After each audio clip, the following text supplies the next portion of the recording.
Photo Pro. It is your friendly neighborhood host. It is me, Carty. We're live, babies, and I'm tired, so you get me with the sunglasses on for today's review show. Had a bit of problems connecting to OBS just there. The problem was I had to change my IP, or my IP changed. OBS dynamically connected to the IP. I couldn't connect. I couldn't figure it out. It took me a second, so I apologize. Thank you for tuning in, everybody. Welcome to Ask a Photo Pro with your friendly neighborhood host. It is me, Carty. Today's Thursday, the day that we review photos. If you're a member of the Discord, you might be lucky enough to have me with my eyes on your photos. I do deep photo reviews. The whole point of a photo review is having a professional look at your photographs and give insights on stuff that you don't know that you don't know, on stuff that you can't see. The whole point of having somebody who is a little bit further on in their journey look at your work and help you, especially a working pro, it's beneficial. So I have an amazing community of people who sign up and join my channel, become members here, and in becoming a member there and joining my Discord, connecting YouTube and Discord together, you actually have access to these photo reviews, which you're about to watch. You watch the comments, you'll see the people who've submitted photos and their reaction to my reviews. Usually it's grateful and gratitude, which makes me happy. Sometimes when I review people's pictures, you know, it's it might seem a little harsh, but the only reason that it feels harsh is because that photographer I know is at a level that's greater than the work that they're submitting. Once that happens, once you get to the point where you're kind of nailing it in, or shooting work that I believe that you can do better, you're not shooting work at a level that I already know that you can do through. And the reason that I know that is because you've proven it to me by showing me this work elsewhere, you know? So I have a pop-in Discord server, and in this Discord server, in that Discord server, that's where people actually submit the photos. Let me, first of all, do a couple of things. I gotta stop the music. I gotta fix my screen share because there's a new OBS. There are some new audio things. There's some new other things. So because of that, some things might be a little buggy. If that happens today, please bear with me. I appreciate your patience. It just means like I'm getting used to the new OBS. So this is now me turning off my Discord window capture and switching monitors so I can share with you the Discord. All right, now we can go back to music. Okay, that was a small glitch. At the point that we're at these days with my live streams, for me, that I consider a glitch where you guys had to see something black. All right, someone's asking me, IQ, is my mic on? Oh my God, you can't hear me? There's no audio. Is that what you're saying? Audio trouble. Okay, I hear you. You're saying there's no audio. Okay, I got it. Got it. Check. Oh, I hear that. So, you can't hear me? There's audio, but it's super quiet. Got that. Okay, I see. How is that? Is that much betterer? Much betterer? Apologize. How would you guys feel if I stopped this stream? And how would you guys feel if I stopped this stream, restarted, and just went into it? Or you don't care. You're ready to just get into it. Here's what I'm going to do. I'm going to just clip that first little bit off at the beginning of the stream, and it'll end up coming out as a video. Guys, are you okay now? The audio is good. We got perfect audio. My mic level was down in OBS. accidentally, again, one of those things where I just switched to a new OBS. OBS 30 just came out. The way that OBS 30 works with a Mac versus the way that OBS 29 worked with the Mac, that's the reason that I've had streams that I've done for half an hour and thought that I was live and I wasn't live. This is the reason for audio issues. All of this stuff is happening because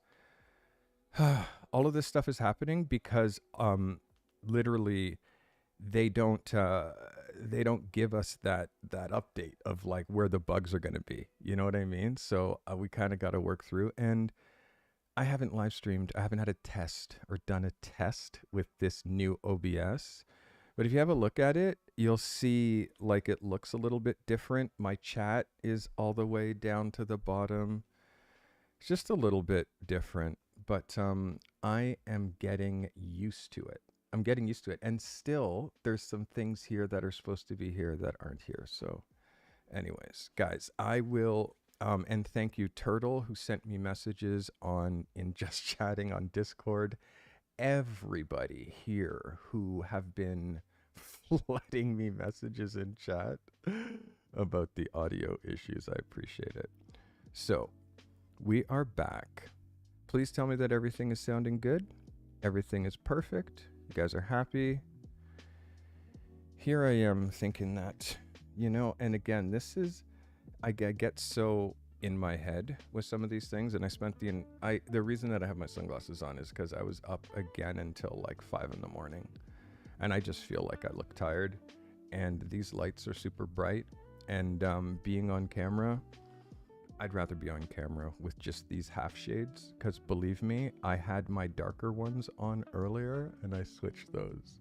They're a bit too dark and they looked a little bit too bad boy. So Christina is saying that the video image is soft, slightly blurry. I need you to make sure, Christina, that you're looking at my stream in the highest quality available, which you'll see is 1080 60. Sometimes audio, like YouTube streams, when you're watching, they default to a smaller resolution. But I do know that if I look at my stream on my TV and just make sure that the live is looking fine, I can see it here, just like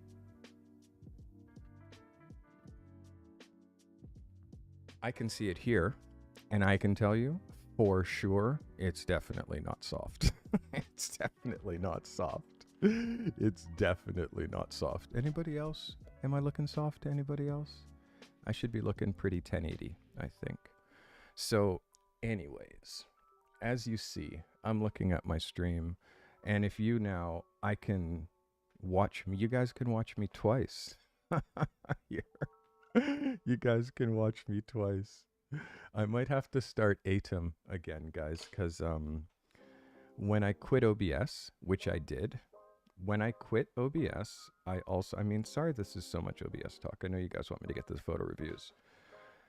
When I quit OBS, I have to restart ATEM. ATEM, it's like a sequence in which I have to start these programs or it doesn't work. Me being able to have you guys control my stream, you have to know, like, it took me a year to figure out, and it took a year for this program, which is called ATEM, that I use for you guys to be able to control my stream. It took a year for that to come out.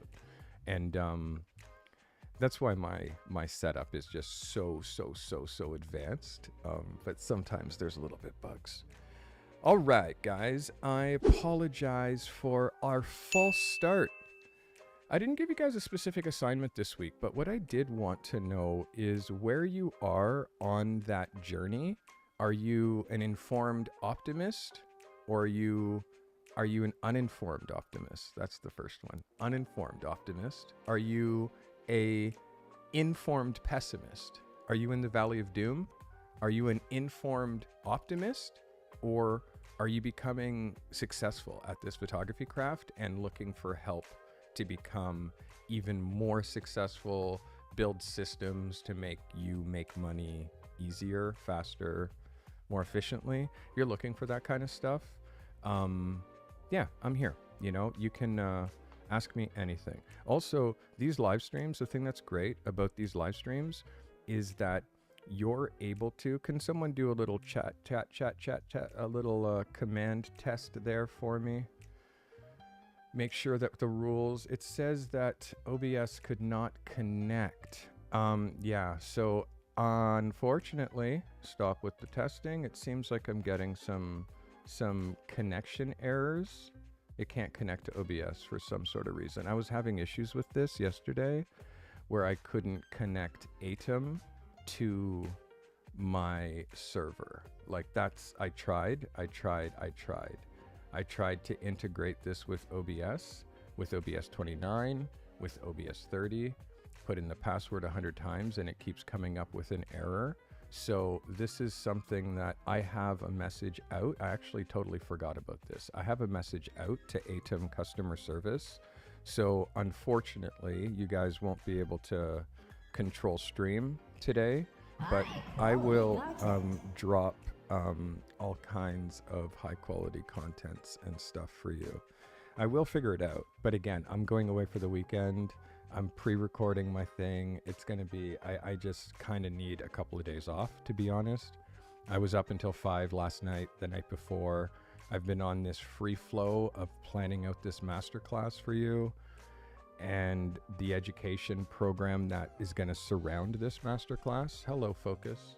I'm right here. This is my face. Jesus.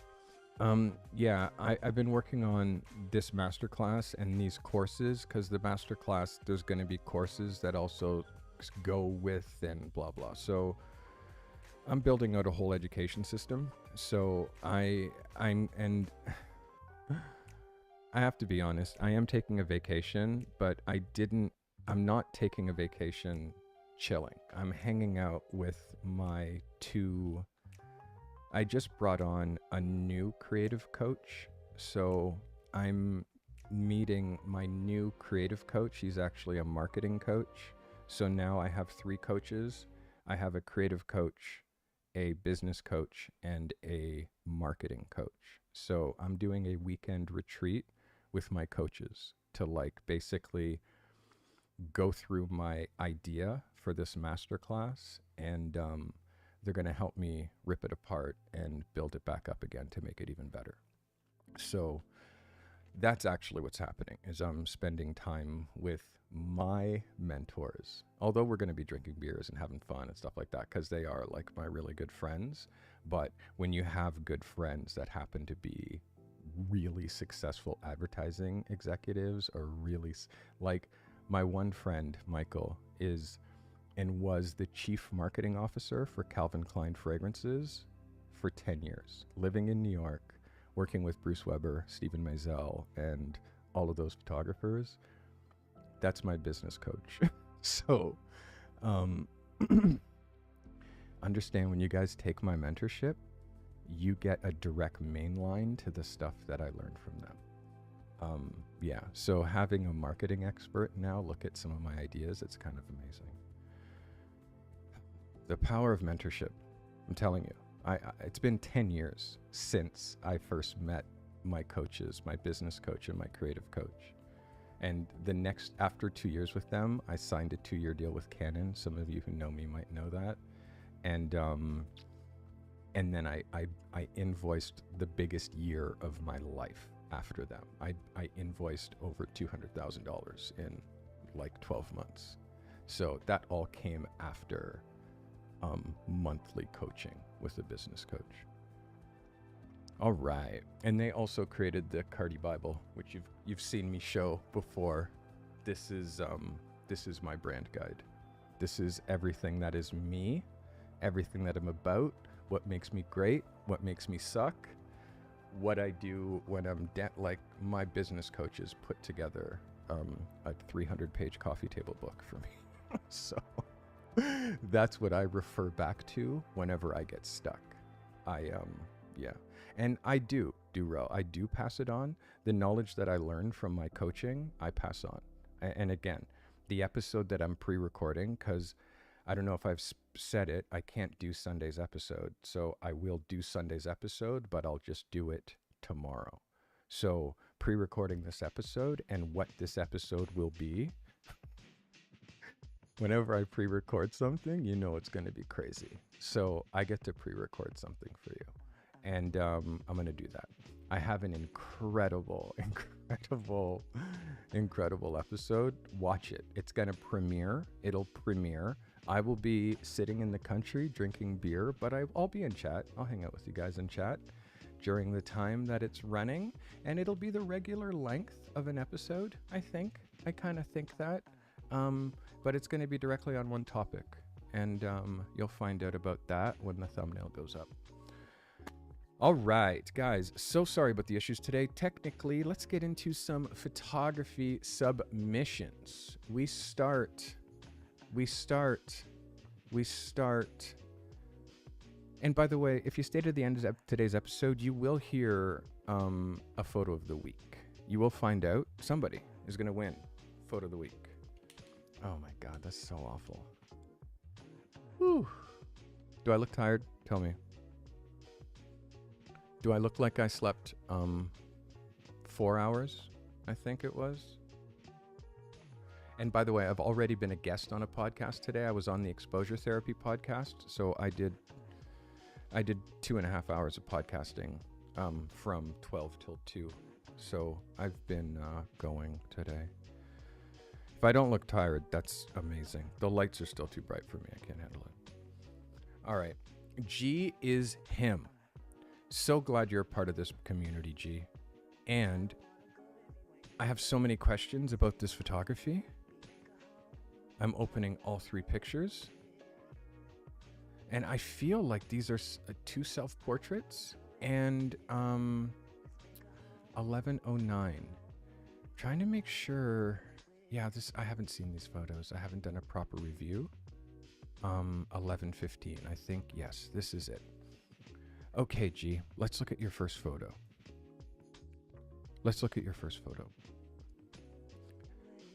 If this is a self-portrait, I think this is fantastic. If this is a self-portrait, I think this is fantastic. Yes, it's a little centered. Like, I would like to see you just shift it over. Like, again, compositionally, it's so much more pleasing when our eye has to go through the picture to get to the reward, which is you on the other side of the frame. So I wish you were a little bit further back and this window wasn't here. What I want you guys to all do while you're watching, I want you to do this. I want you to hold your hand up so you block that window from your eye. Everybody do that while I have this on the screen. And when you see that window gone, you see how now your eye completely now goes to the subject. So that's my first thing is try to avoid this main area in the center of the picture for your subject. You have to offset. You have to offset one way or the other. You're going to continually hear me say, try not to drop your most important thing right in the photo, because there's also some mystery to be happening out there because you're looking in that direction. So I want to see what's actually happening over there. So give me more of the front of the truck. The light is amazing. The light is amazing. Like, I have nothing but amazingness to say about the light that you caught here. And I'm really Gifted member. Yo, Calligraphy, man, thank you so much for gifting that membership. I appreciate you. I don't have my smoke machine on, but I'm still going to give you the smoke. New member. I appreciate that, Gifted. CD Visuals, you just got gifted a membership from my man, Calligraphy. That generosity that comes from the Carty crew is unprecedented.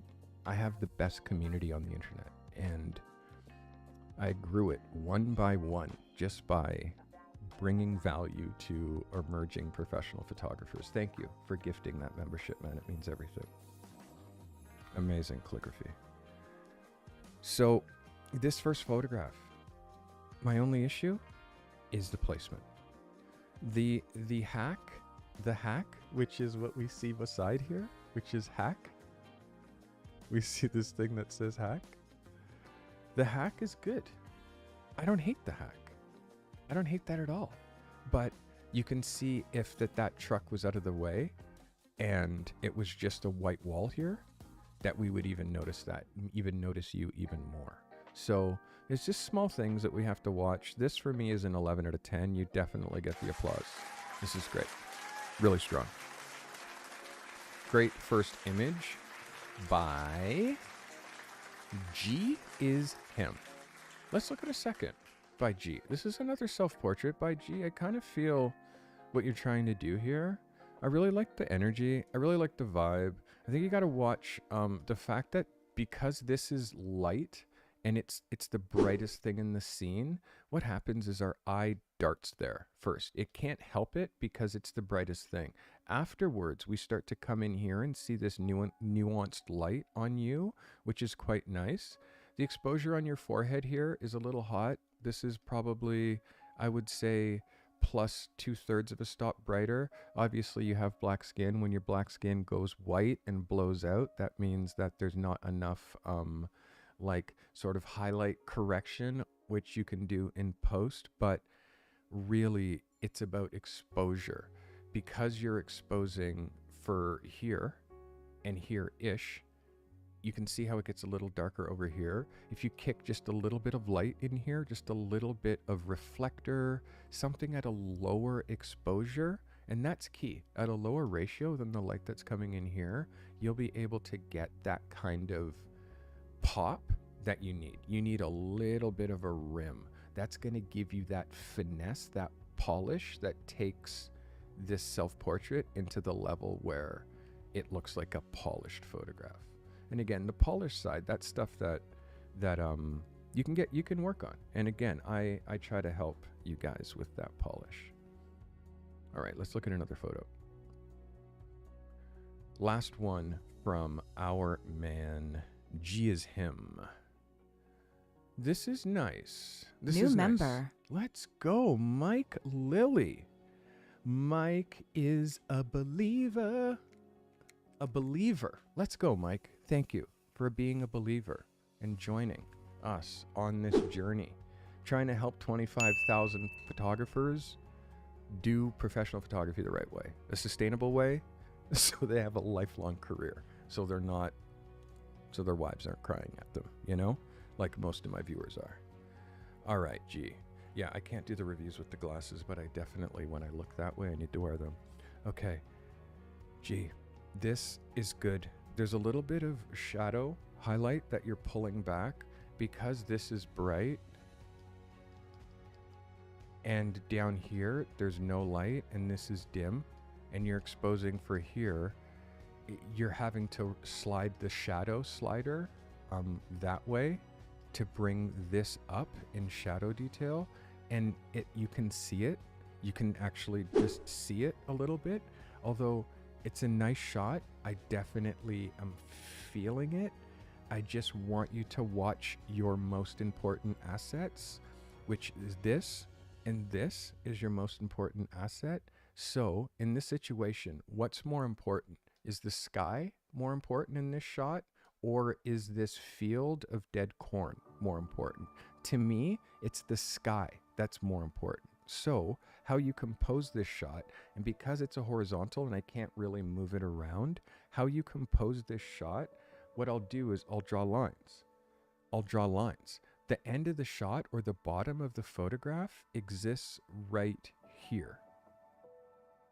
And you push this horizon line all the way down to about this level right here is where the horizon line goes. And then these two elements that you have, which are this and this, you push one that way. So you have these two steeples here and these trees you have here. and you leave that gap in the middle for the center page of the double page spread in a magazine, because the sky is the most interesting thing in this photograph. It's the sky. So if I zoom this in and pull this down like this, I've just created the exact composition that I described to you, but I'm forced to crop it so tight. Because I'm forced to crop it so tight, we're losing so much of the picture and so much of the sensor, but you see what I mean. The most important thing of this photo is the sky. Yes or yes.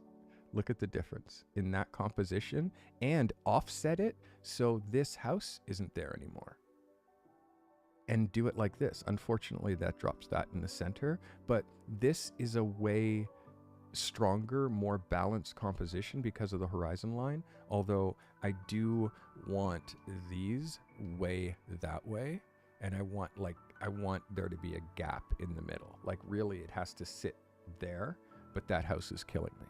So 2 cents in a bag of chips. I hope that helps you very much. G is him. Let's go. I appreciate you submitting. Puppet Master. Puppet says, morning walk in the park, shot with a 70 to 350, APS-C on an A6700. Alan Schaller's work was the inspiration for the black and white silhouette. All right, Puppet Master, let's see what we got here. Puppet, doing a little wildlife. The focus is pretty insane. The focus is insane. And shooting critters like this, they're so like, here's a joke. Or not really a joke, it's actually true. This is a joke that is actually true. Okay? I want you to take this in. Squirrels can't find 80% of the nuts that they bury. That's where trees come from.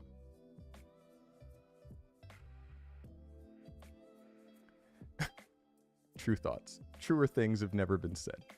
All right. This squirrel is pretty dope. I like how you have, it's actually true.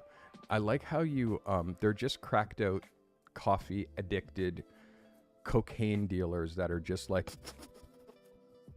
looking around and like never, they like bury something and then they forget. So they just get something else buried. It's just like, they're like coke heads, these things. But because of them and their psychotic neuroses of like collecting and never being without, like there's like trees because they just bury shit and can't find it. It's kind of artful. Puppet, I think that this is really good. I really like the positioning of this body of green and the texture here and the way that it just brings our eye down here. Controlling the composition with where you're dropping this squirrel.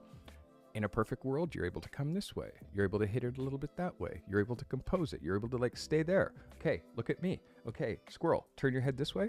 I mean, in a perfect world, you're able to do all of these things, but it's a squirrel. It's twitchy as hell. If you move the littlest bit, it's gonna dash away. The fact that you got a technically perfect, well-exposed photo, amazing. I think that it could use a little crop. I think you could punch in just a touch, you know, bring it in like a little bit, just to give us a little bit of that oomph, push that tail into the bottom corner, which gives you now that leading line where your eye comes in from the corner and comes in that way. You also have this ridge that's bringing your eye here. This block of darkness makes you notice the light. And again, this block just brings you back down to this picture. I would consider cropping this a touch, but it's definitely a great capture. You should be thrilled. This is the first picture from Puppet Master. All right, next photograph from Puppet. Wow, you had success today. 70 to 350. You had success that day going out. As far as wildlife photography, this is strong.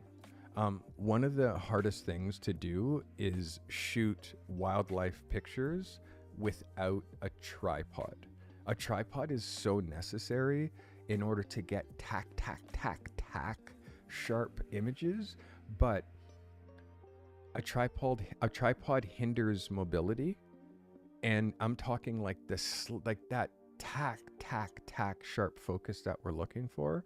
A tripod hinders mobility, but a monopod, meaning a single tripod leg and then your two legs and the monopod against your body, you become the tripod, and you can just push it in, put the camera over your shoulder, walk with it, drop it down again.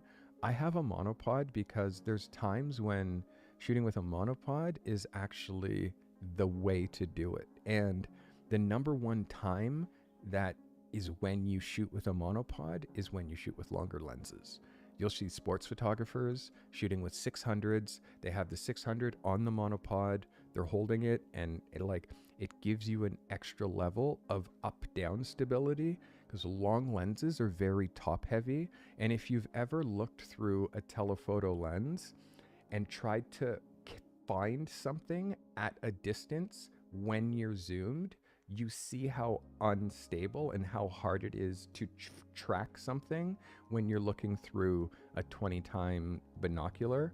You guys have experienced that, right? So the stability that'll come from a monopod, if you want to shoot wildlife, is going to be amazing. The bokeh, this shallow depth of field, this almost liquid depth of field that you get from the 300 is amazing. I really like this puppet. Like, this is one of those photos that has the potential to be a stock photo. And again, if you're not or haven't thought about stock photography, consider looking into the whole realm of stock photography. Scott Cicchino, who makes $200,000 a year on stock photography, made a video on stock photography. Take that in. Take it in. He gives great points. Some of our content, me and Scott's, overlaps, but I'm talking about Tin House Studio.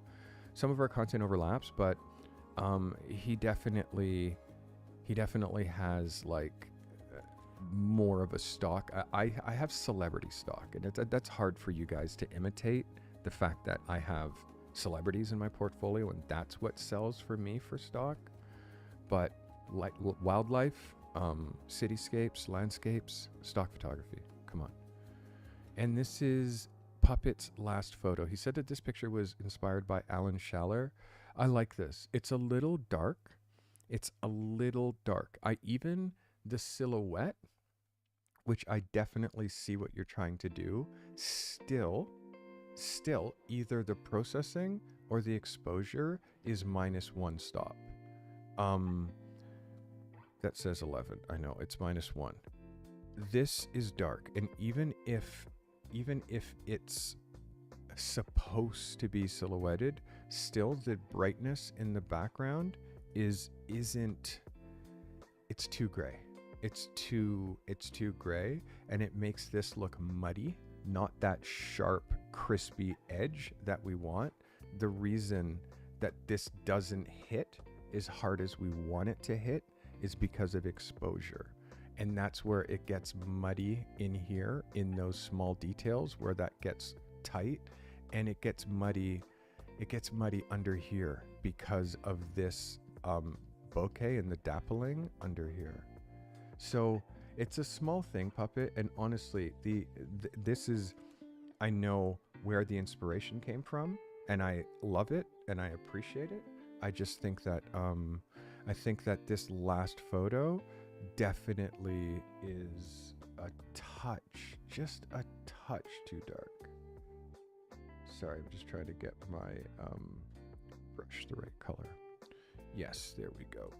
All right, let's look at another, or is this Puppet's last one? I think that might be Puppet's last one. So 3 photos from Puppet. Puppet, I mean, for me, there's no question what your best photo was. Your best photo is this one, and it's close because the first one was great. This is your best photo. And I also know that earlier, G is him. I did not give proper accolades. G, this here is your best photo, if that wasn't clear from the work that I was saying earlier. G, that is your best photo. All right, back to the Discord. We got lots of photos to go through, so we're going to ramp it. Durell. Durell says his wife posing by the lake, trip through Mexico. He thinks that he's at level 3.4 to 3.5 to 4. I like how it's like, I like how you guys are trying to put yourself in between these spots. It's like, well, I'm not quite in the Valley of Doom, but I'm not quite optimistically on my way into informed. So that's funny. I mean, the fact that you have the vision and you know you're stuck and you know that you're going to at some point not be stuck is the headspace. Is you know you're stuck and now you're working towards being unstuck. That is as 3.5 to 4, I guess, as you can be. But yeah, I appreciate that. Let's look at your photography. Also Durell says, I've learned so much in the short time I've been watching Carty's videos, and I look forward to it in the future. I found nothing like this in my search in the area, and I feel so excited to the growth that I know will happen. Any critique is welcome, and I hope I have something to offer this crew. Thanks for doing what you do. Durell, that's, again, don't make me cry on stream. It's happened before. Don't make me do that. I get emotional when people like just touch me like that. Try not to touch me like that. All right, Durell. Let's look at this first photo. This is really strong. This is really strong. You're making a couple of really minor mistakes, but I really like this. I really like this. Like you really have something here. Like I feel it.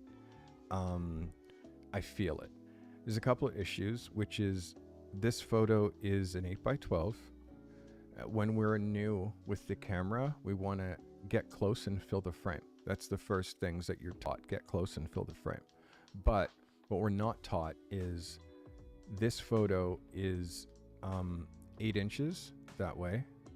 It's 12 inches this way, right? But Instagram is 8x10. That's the format. It's 4x5 proportion, and our camera shoots 2x3. So anytime we shoot vertical, we have to pre-imagine what an 8x10 will be within the 8x12 frame that you're shooting. First thing off the top is this picture, you're going to lose 2 inches off the bottom, which is right there. Because we can't afford to take them off the top because you've given your photograph no headroom because it's claustrophobically close to the top of the picture. This is so close. This is so close that even if you make a print, they're going to cut it. It's going to get cut because prints are overprinted and then cut in order to have full bleed. Magazines are overprinted and then cut in order for your picture to go corner to corner. So when you're composing, you have to imagine there's like an internal editing that you have to imagine, okay, I can't be so claustrophobic to the frame because when it gets to the magazine, it's going to get clipped. I made a video on editorial portrait rules. There's rules for getting published. It's on my advice from a 30-year pro. It's way back in the playlist. It was the first video that I spent 3 weeks on. That video, I explain how to compose in order to get hired for magazines so clearly.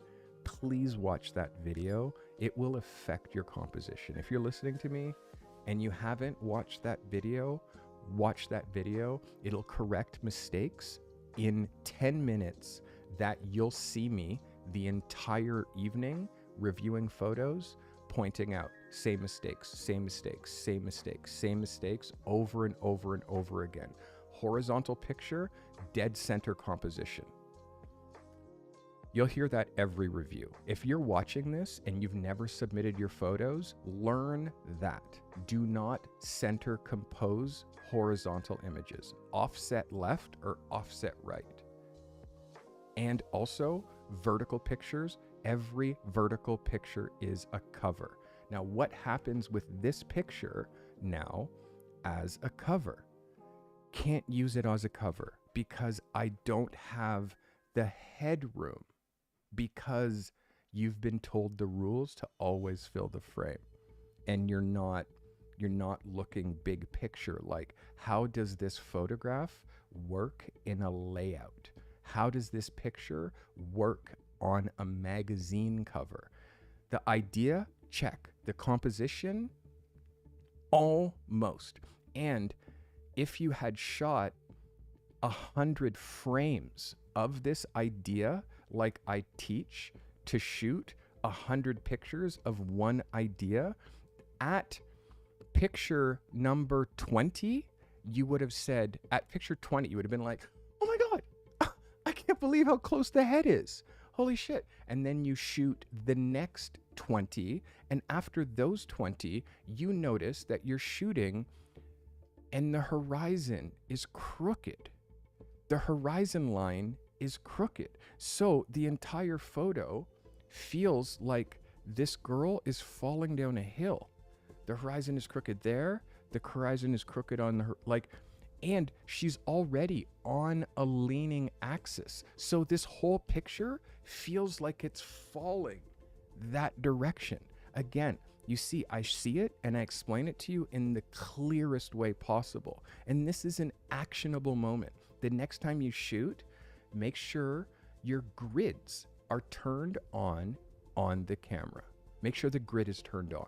And I'm not saying live by the grid, but use the grid as a straightening point, because when you have to straighten your photos radically after, you lose your crop because you didn't do the straightening and the discipline in the shooting. You lose part of the sensor because you didn't do the, and something like this up here, if I straighten this image, instantly I'm now cutting her head off, because that's what's going to happen, because the image has to go over in order to straighten it. So these sort of discipline things are what I try to teach, and the stuff that I point out in these reviews that you pay $5 a month for. But know that this information that I'm giving to you, whether it's your photo that I'm reviewing or not, know that this is a reoccurring thing. Know that this is something that photographers have a problem with, and this is something that photographers don't know. You don't know what you don't know. Now that you're here, now this is something that you know, and you can keep this for your entire career. And also, always do that. People wonder, what comes first? Shooting for magazines? Or looking like you shoot for magazines already and getting hired because you understand the format. You get hired because you understand the format of how to shoot for magazines. You fit right in. No one teaches you how to shoot for a magazine, except for me, and I'm doing it right now. So it's my job. It's what I do. I do it 3 times a month. So I'm trying to explain to you, do this, and art directors, designers, photo editors will love you, because the ones that don't get hired again. You feel me? All right, that's my rant. Let's look at another picture from Durell. Wow, I love this. Watermark. Watermark. Watermark. Watermark. Watermark. If I see a watermark on a photo for review, I'm not reviewing it. Honestly, you've taken an amazing moment and you've ruined it. You've ruined it by, first of all, number one, ego, because you want the world to know that you took this picture. Ego. Number two, you don't want this picture to be stolen. That's why you put copyright Durell 2023. But what you've guaranteed is that this incredible photo of this grandma and grandson or great-grandson or daughter, this photo will never be shared. No one's going to post it. No one's going to repost it. No one can put it on their blog. No one can put it anywhere. No one can even consider it for publishing because your watermark ruins it.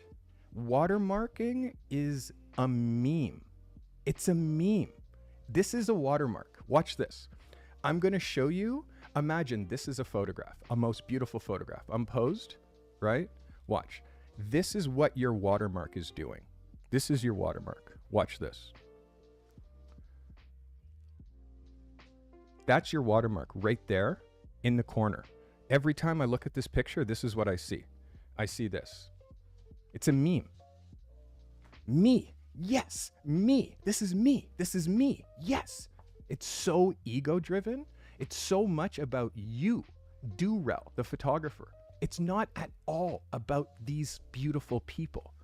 Because this photo is about you, you put your name on it. And that's the wrong way that's the wrong reason to, number one, make photos, number two, share them. Your reason to share photos is to release them to the world and let the world just accept them. If someone steals your photo, that's a gift. That means that your photo is at that level that it's worth stealing. But new photographers' work isn't worth stealing, and they watermark it, which makes it a meme. So I'm going to say it for the last time. If you're watching this, I will no longer review photos that have watermarks. I'm just not going to. It's sort of like other people in the community should tell you my reaction if I see a watermark submission. They're going to tell you.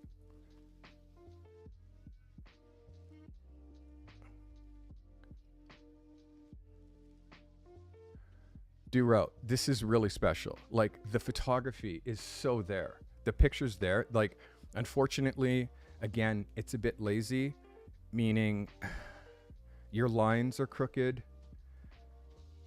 The distance here versus like just this line versus the edge, like you have a reference point here, this frame, that's straight. The fact that that's not straight. And again, the center composition, the light is great. The moment is great. Grandma is great. The green back here is great. But again, this in itself shouldn't be in the picture. This is not a horizontal picture. This is a vertical picture. I'm going to show you that this is a vertical picture, and it's a vertical picture of this gorgeous child. And the picture starts here. Oops, that's the wrong tool. Sorry. The picture starts L. There we go. The picture starts here. And the picture ends right here. And the picture goes like this. And the picture goes like this. And this is a cover. Like, it's hard because it's so simple for me, but there's nothing important on the left or the right of this subject. That's not important. And in fact, when you remove them, all you see is the joy of this child. So again, you see that there's some headspace things where you're quite high in the headspace, and unnecessary horizontal. There's no cool information over there. So you can shoot. You see photos, you see light, you definitely see pictures, but you're holding the camera in the wrong orientation, because this has the potential also to be a vertical picture if you just came at it from the right angle. If you orient your camera properly, vertical, because like people are vertical, like magazines are vertical. You know what I mean? The only time you should hold your camera horizontal is if you're imagining this is a double page spread in a magazine. So I don't know. Like even Instagram, if you even think about Instagram, the orientation on Instagram, where when you shoot photos and you shoot them vertically, the photo, like our phone sees vertical photos, like you get the whole real estate of the screen. A horizontal picture, you get that much space on Instagram. So why are you shooting horizontal? And then now you're trying to jig after the fact how you're going to fit it into where it goes. Like, think about the end game where your pictures are going to go as you're shooting them. All right. No more watermarked photos, please. These reviews and how many people are submitting, it's getting to be a lot. And how many people are joining and how many people are like flooding to have this insight.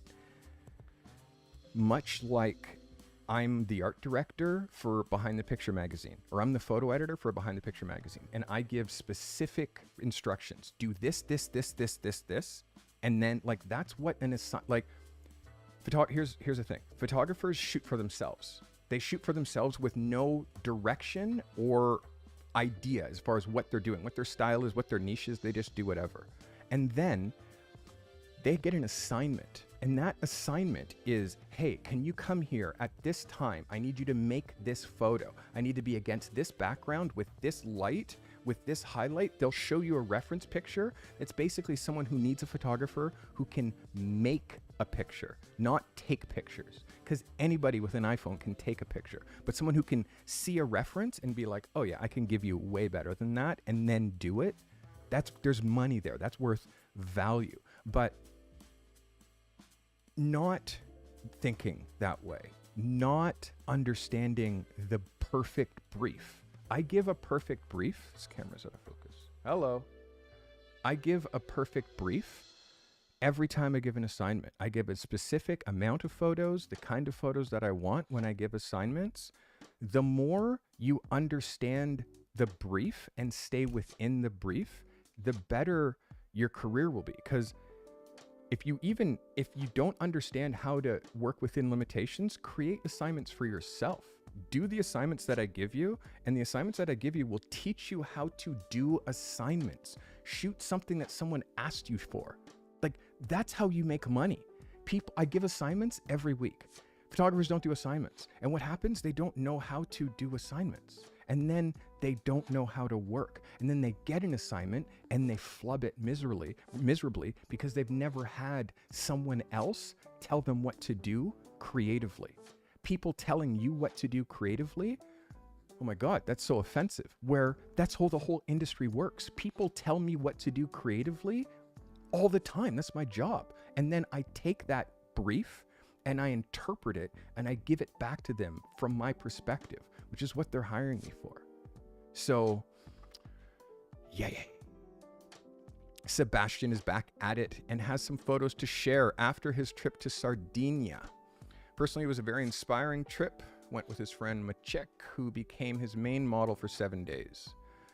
Photos are from an evening when he went out to check a new beach so he could surf. Let's go.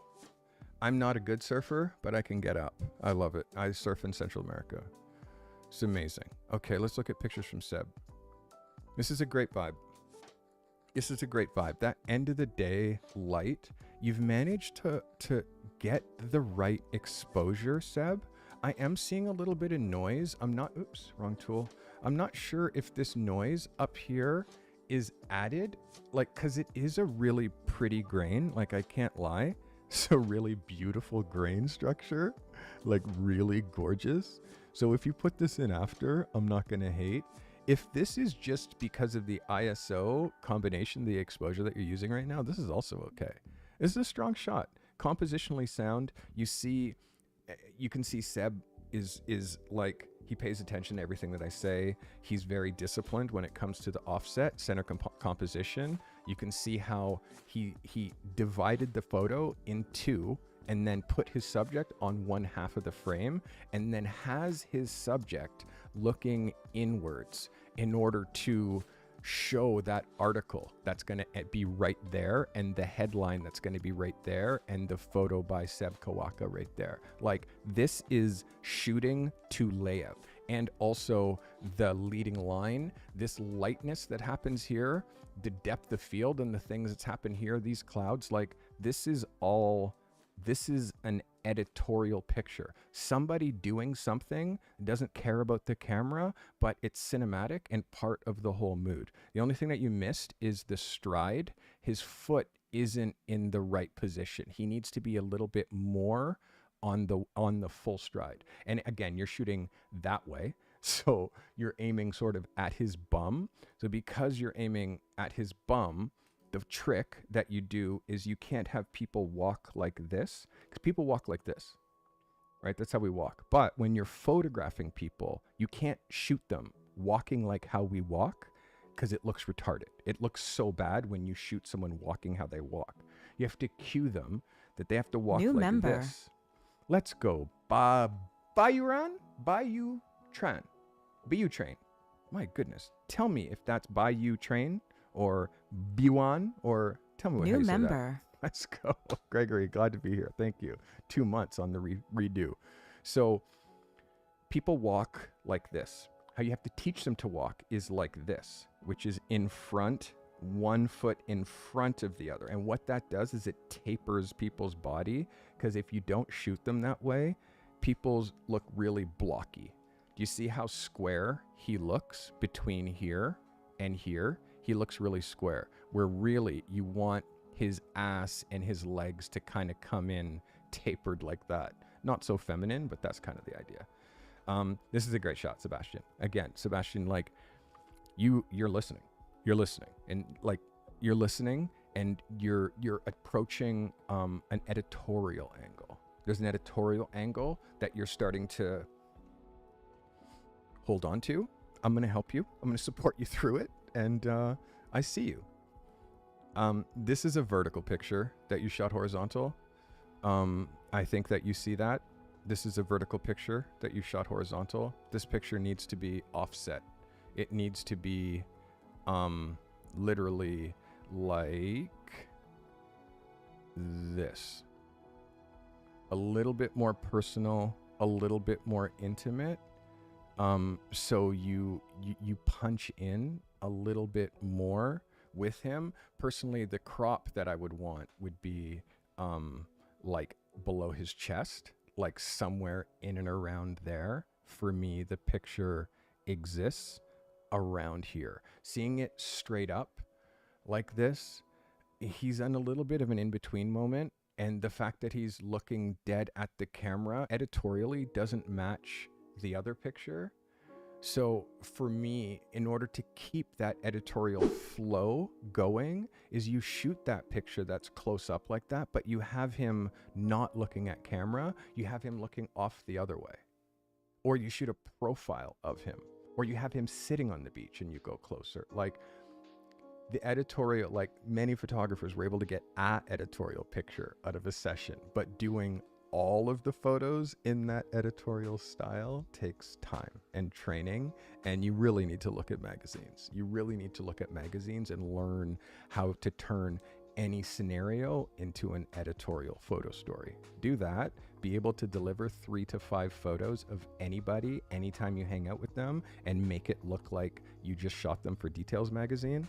Like that's the kind of stuff that I have fun with. I go hang out with Michael and Gabe, and like bringing my camera, and we're gonna do photos and I'll shoot video, and it's gonna like, it's fun because it's like you can turn someone into like a model, you know? So for you, you're right there. For me, this picture is a 10 out of 10, but it could be an 11.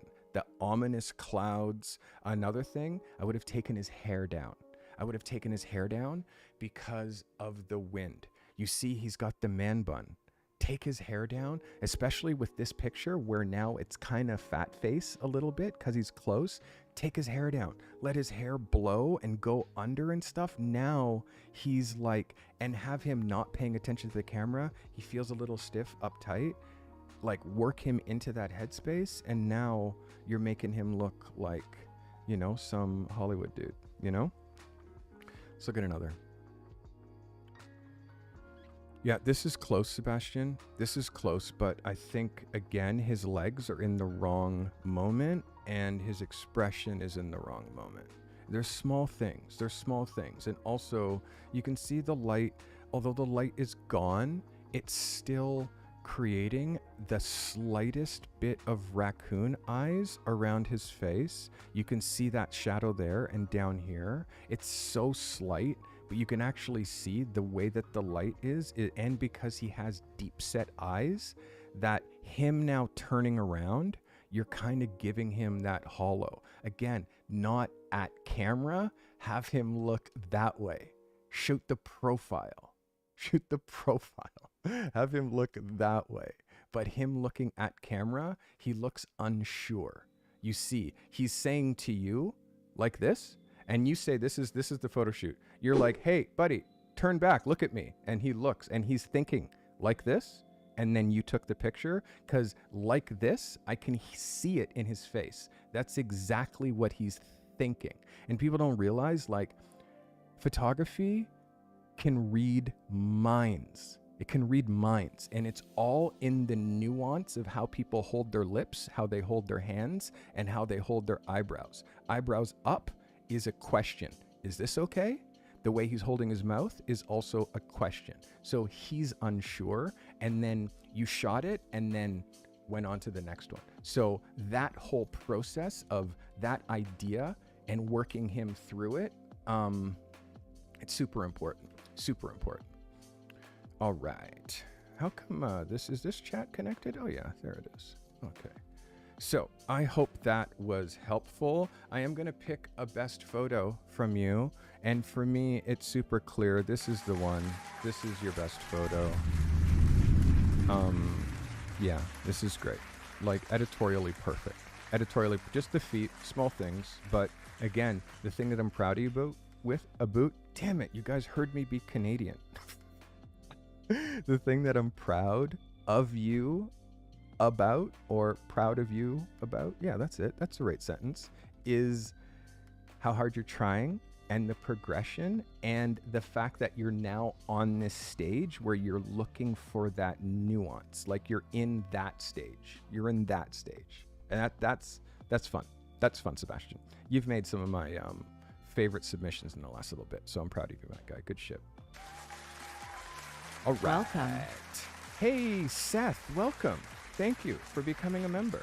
Oh, you became a subscriber. Thank you, Seth, for becoming a subscriber. Let's go. Part 1 to the Believer Club. Part 1, guys, they become a subscriber. Part 2, they become a member. Part 3, I have my eyes on your photos. And then you guys can tell them afterwards what happens after that. All right, Explorers PA. So Explorers says, I'm at level 1, uninformed optimist. And due to the fact that I'm very green, I do know that I have a lot to I do know that I have a lot to learn, coming to use my camera, processing, and I admit I learned so much, and even when I do not know what to do in certain terms, I'm going on Google looking up the meaning and also searching from examples. When it comes to a niche, I'd say landscape, nature, maybe street photography, portraits. Okay, let's have a look at some pictures from Explorers. First photo from Explorer. This has something. It has something, but at the same point, it's when you're just going out and trying to just shoot. And again, this is part of this course that I'm trying to create, that I'm creating, not that I'm trying to create. Many photographers go out aimless. They go out without an idea beyond, I want to go and take photos. And they actually say that exactly. I want to go out and take photos, not I want to go out and make photos, or I want to go out and try this one technique over and over and over again until I master it. Shooting nature, shooting wildlife, the percentage of photographers that make a living shooting wildlife, you have to be National Geographic level, okay? So just starting photography and not having a niche, starting with nature and birds, animals, that kind of stuff, nature, birds, animals will never pay you to make those photos. So that's not a business plan, right? The only way is if you sell those photos to other people to use for stock photography. people's images are selling for a nickel to have their image used for stock photography. There's penny stock. Like, stock only works when it's the highest end of the most elite work. The path of least resistance, learn how to shoot portraits. Learn how to shoot people, because people pay for photos. That's the fastest way to make money making photos, is to shoot people. It's an exchange of money for the value that you're bringing them with great photography. Shooting nature, although you're learning the craft and focus and exposure and that kind of stuff, but I call those types of photos for learning, they're nothing pictures. You look back at them and like they're completely forgettable. And we can't make forgettable photos. Our goal is to try to go out with an idea. Here's an idea. I'm going to go out and shoot only the color red. I'm looking for only things that are red. Anytime the color red strikes me, I'm going to take a photo. I'm looking only for texture, textured monochromatic wall. I'm looking only for movement. I'm going to shoot the whole thing at a 15th of a second and shoot movement the whole time. So all of these ideas, like when you go out to take pictures, is an exercise of understanding the camera more and exposure and focus and such. But you could just sit down and just look at your camera, play with it, and just point around and take photos and understand how it works, because it's equally as effective. Now, learning a skill in photography, I want to learn how to shoot products. That, fall down the rabbit hole of products, become a product photographer, make $250,000, make $2 million a year. Like, there's a market, there's a skill, and all you're doing is at home in the basement, working light, working angles, and looking at reference of product photographers that are successful. Like, that's a business model.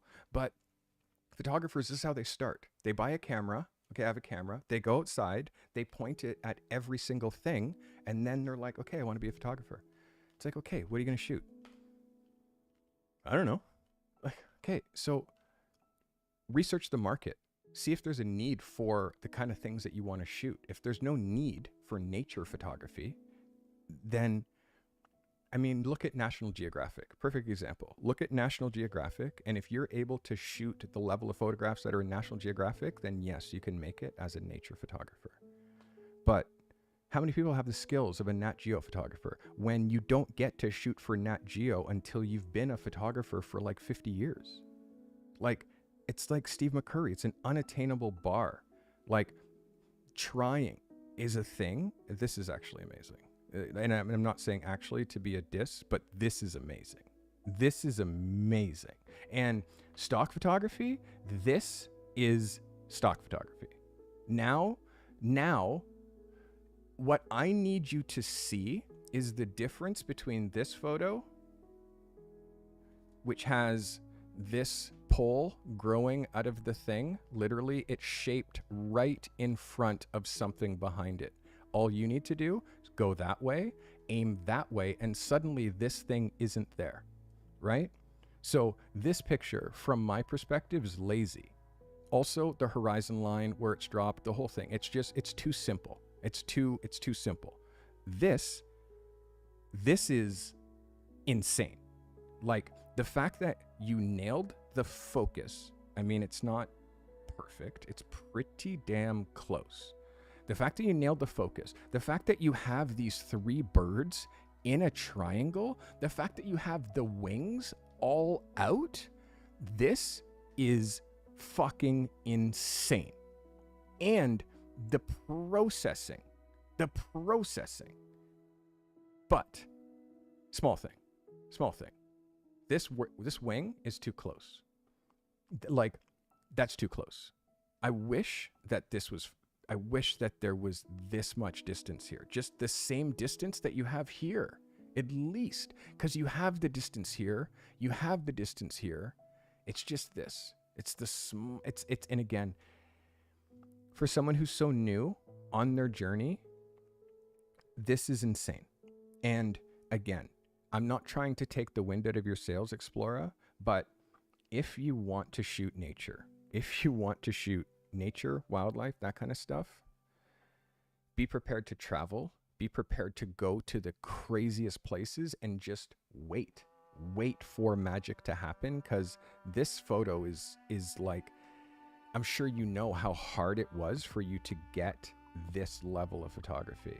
This one's a little offset for me. I feel like you could fix this in the crop just with giving me a little bit more, just a little, yeah, it's tricky. But I feel like this could be fixed in the crop because it's such a solid blue. This is a winner. Again, out of your three, this is unfucking believable. This is a very close second, The exposure under here is a bit dark. Under the underbelly is a little bit dark, but the highlight, the rim, the light, everything's great. The movement, like, great. But again, it's like, even as good as these are, we still have to ask, who's hiring me to make these? Who's hiring me to make these, and where will they be used? This, for me, is a print. This is a print. This is the only place that it works. This is the only place that it works is as a print, because it can't be in a magazine. It can't really fit in a book at the size that it needs to be. So this can be a print.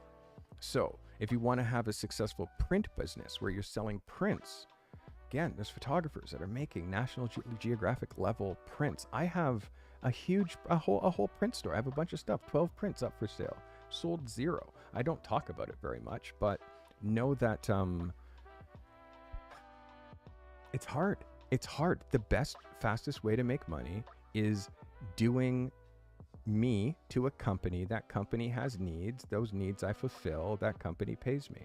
That's the fastest way to become a photographer and to be in the business of photography. Shooting things only work if it's a product where someone makes that product. They're trying to sell that product. Getting you good to shooting things is a thing. But nature, landscape, bugs, insects, flowers, that kind of stuff only works for resale, meaning you're shooting it to sell as a thing, as a print, as a something, which that as the after sale resale market of photography is very hard, very, very, very hard. And the margins are small. For me, it's, yeah. So obviously there's no question that this is your best photo. This is going to be a long episode, and I'm going to go as long as I can, but there is a chance that I might have to stop and not get through all these photos because I heard there's like 35 people who submitted. This is your best photo. Unequivocally, amazingly beautiful. Really, really great. Explorers, like, don't let me discourage you. If I tell you nature, it's just, you're proving that you can shoot. You're proving that you can shoot. You're proving that you love photography. Now, where is there a hole in the market that you can fill with photography to make it so you work for the rest of your life? You know, because shooting something because you want to shoot it is one thing, but if the market doesn't care about it, you don't have a business.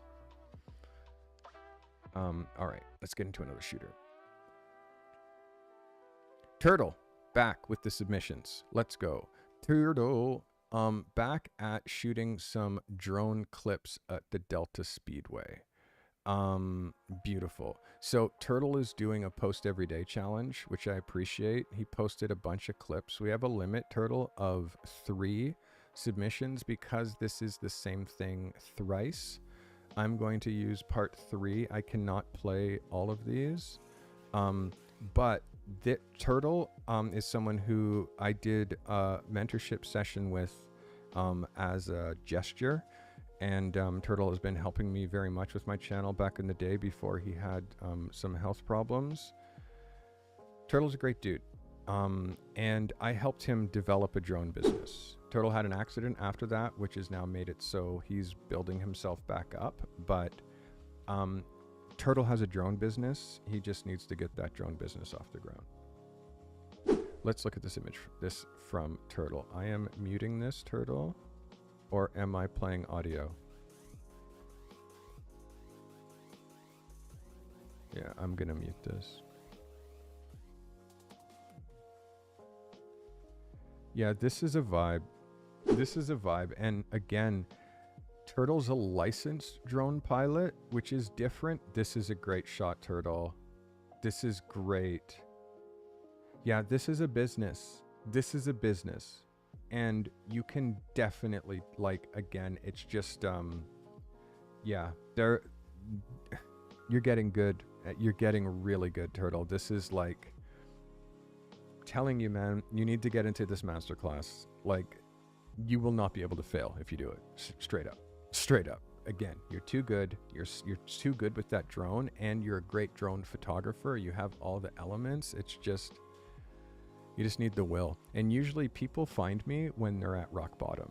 They find me when they're at rock bottom, when they don't know what else to do, where else to turn. So, yeah. So, yeah. So my brother says, I think I'm up to maybe a 4. He's still learning and getting better. His photography helps his custom paint business, and they go hand in hand because he uses photography to showcase the work that he does for his clients. This is my older brother, Les, sharing some of his paint work. They call my brother the mirror maker because his paint it's insane.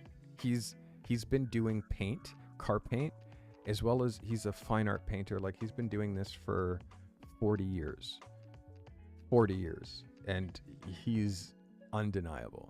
And again, like, the way that Les is with his quality and the way that Les is with his obsession about getting better and always, like, just over delivering and impressing his clients and all that stuff. You see my brother, when people meet my brother, they're like, and it's funny because they meet me and I'm like his twin, just like the younger, more handsome one.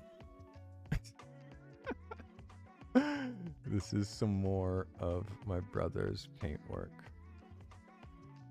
So good, bro. Oh, this is the one. This one is like, I mean, come on. Look at this hood. This is insane. Like, look, that's paint.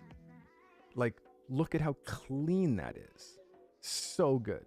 Like, my brother paints Porsches, Aston Martins, like classic cars, like people's Model T Fords, like people's most prized possession. They fly for my brother to photograph. They fly their car there. So yeah, it's like, and again, because he's so good, he can live in the middle of the mountains and people just bring their car to wherever he is because his skill set is unprecedented. So work on your skills. No one can take your skills away. Brother Les, clearly, this is the banger. This is the banger right here. This is the one right there. That's the best picture. That's definitely showing this work so amazingly. I definitely would love to, like, I know you're not quite set up back in your shop. My brother's looking for a shop. He's in between shops and working in other shops and all this shit. It's shitty. But when you get your shop set up again, you can set up an area for you to shoot these parts. And like, I'm coming out there. I'll be there soon. All right, let's look at another shooter. Let's see how far we are. Whoo, we got, we'll make it. We'll make it. We'll make it. All right, G is him. So G, did I look at pictures from you already today? I did. So G, I saw that, like, this is what we call a double submission. I see that you're stuck at number 3. You did submit photos last week and I didn't look at them. So I'm going to do a quick boo through this, okay? I'm currently stuck at number 3, and number 3 is the Valley of Despair, in case you don't know.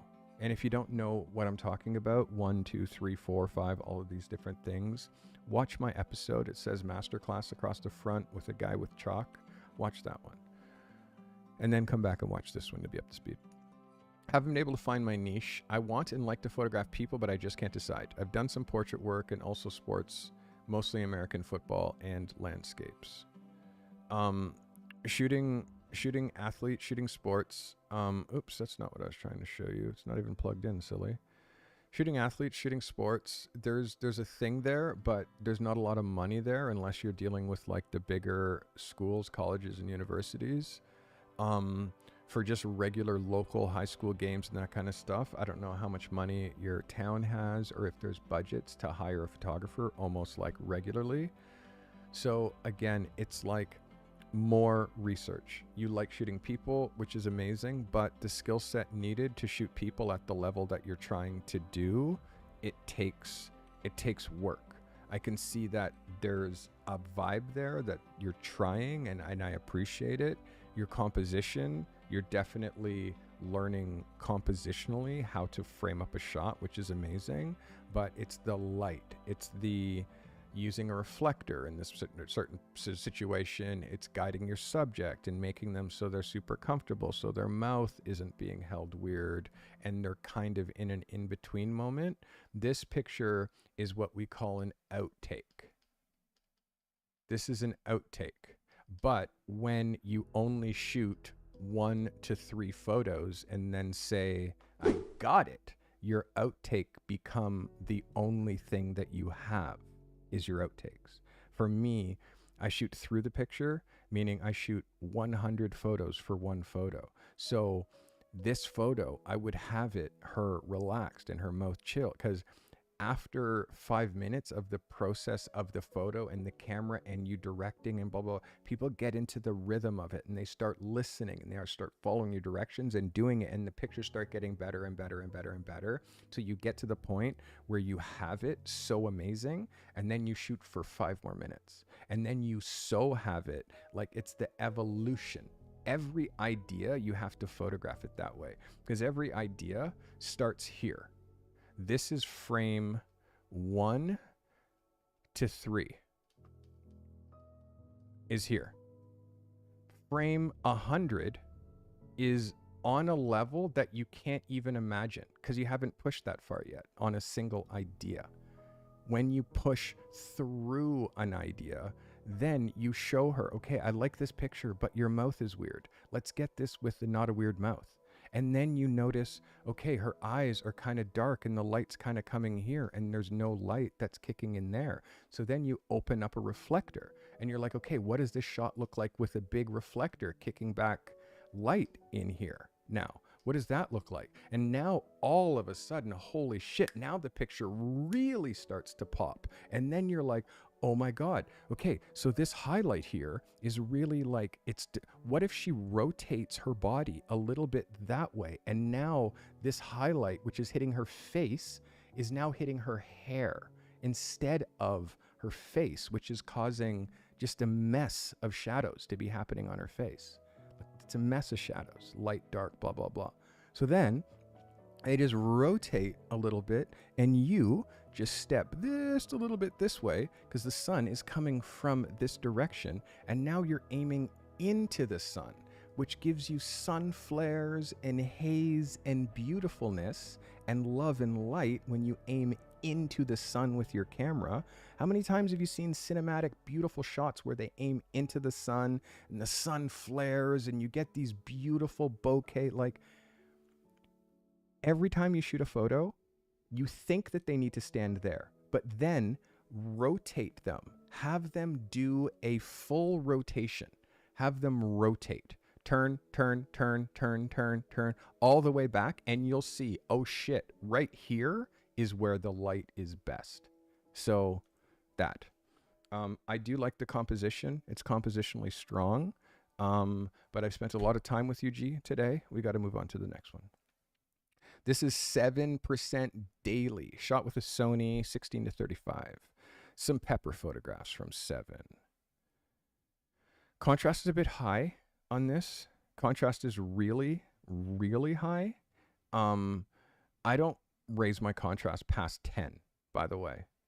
And that's because my exposure's right. This looks forced. It almost looks like it's shot like in the 50s because the blacks are so crushed. Yeah, this again, compositionally strong. I love the offset.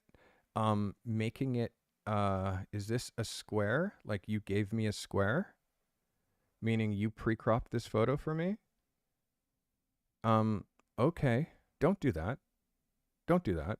7% daily. Show me the whole photo because The world isn't cropped. The world needs to see what you see so I can help you make your whole compositions better.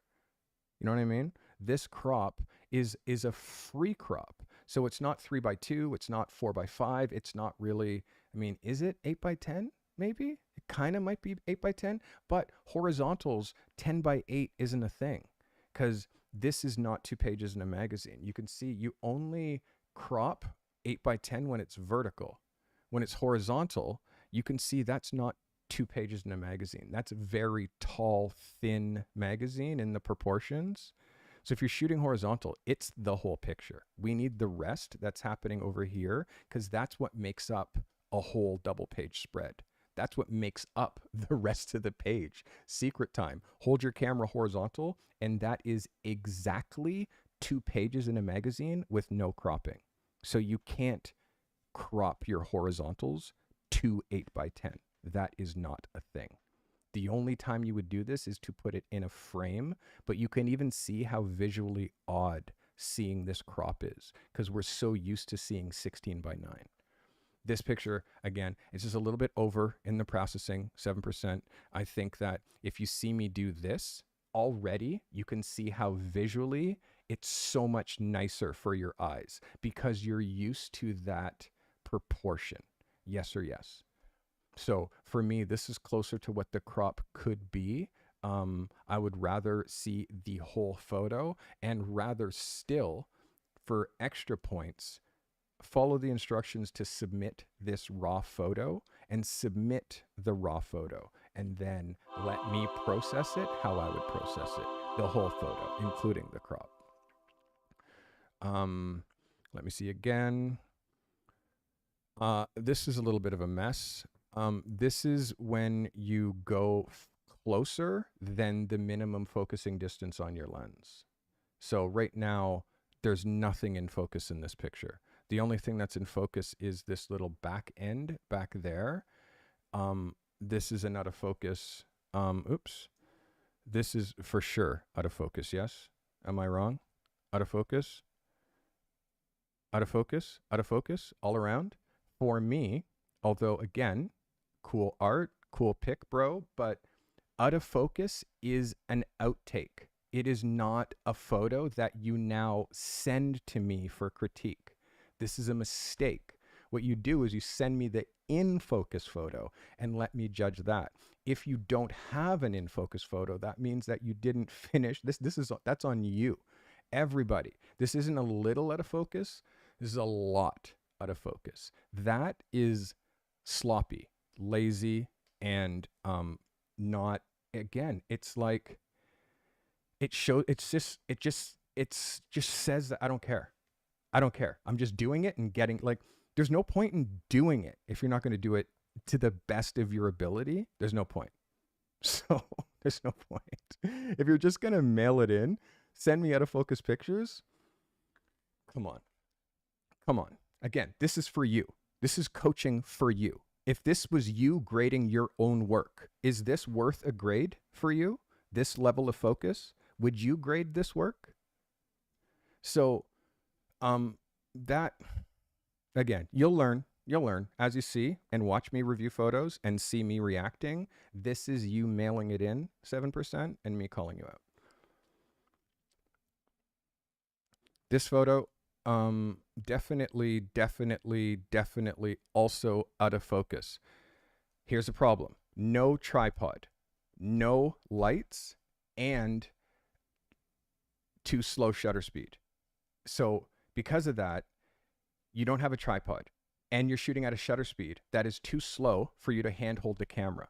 And also you're focusing the camera. This is what people do. They focus the camera goes beep, and then they do this. And then they take the picture. And then they're like, it's out of focus. Yeah, listen, that beep is in focus right here. Just because you want now compositionally the picture to be closer, you can't lock focus and then push in because you want compositionally the shot. They don't work together. Once you lock focus, that's the photo. Take the photo. If you want to recompose, you can do that left, right, but you can't do that close, far when you're shooting something close up. And If your camera goes like this, click, click, click, click, if you can hear in your ear the in and out of the shutter, the open and the close, if you can hear click, click, if your shutter goes like this, if you can hear the open close, that's too slow. You should not hear the open close. And the rule of thumb is 1 over the longest focal length of the lens. So if you're shooting with a 35 to 70, a 24 to 70, a 100, like whatever the last number is, it has to be 1 over that. So if you're sitting with a 70 to 200, even if you're at 70, still it's 1 over 200 because those lenses are slow and they're top heavy and you need that shutter speed in order to freeze action handheld. If you can't get that shutter speed with the settings that you need in order to get the exposure with the shot you have to use a tripod and you have to use a self-timer. There's no other way. It's how they shoot interiors. It's how it's done. If you don't have lights that are bright enough, you shoot on a tripod with self-timer and a slow shutter speed. You know what I mean? It's just lazy. And again, uninformed, which is okay. Again, you've found me, so I'm going to help you with the uninformed part. Also, center composition, it's too dead center. It's just on the back of a plate. It's like the idea. This is the thing. No idea. It starts with no idea, not going in with a specific idea. I want to do this. Finding reference, looking at magazines, looking at Behance, finding the Edward Weston photo that I asked you to reference. Find that photo and then break down the elements that he did in that photo and then bring in the things that you can imitate and then start there. But what photographers do, they go to the store, they buy peppers and they're like, okay, all right. Click. All right, here's my pepper. Wow. That got a 0, by the way, in photography school. What you sent me and how I critique that is how I've been critiqued in photography school, where I got a 0 for an assignment that I just mailed in. Again, you're not paying me. This is free. Well, maybe you are. You're paying me $5. But I'm speaking truth. Just truth. All right. Jessica, Jean, Carty, I found myself floundering between number 3 and 4. Your first picture, by the way, 7 daily is your first one.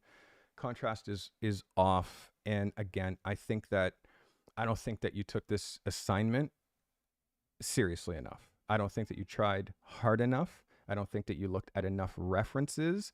I don't think that you lit it. You turned a light on but again, it's hard. It is really hard. Photography, people have a camera and they think, turn on the light, click, click, click. Oh, there it's like watching me, you start to realize it's hard. And my level is working pro. So you're showing this to a working pro and trying to get help to get there. The first thing is try harder. Try harder. That's the first thing. Try harder. All right.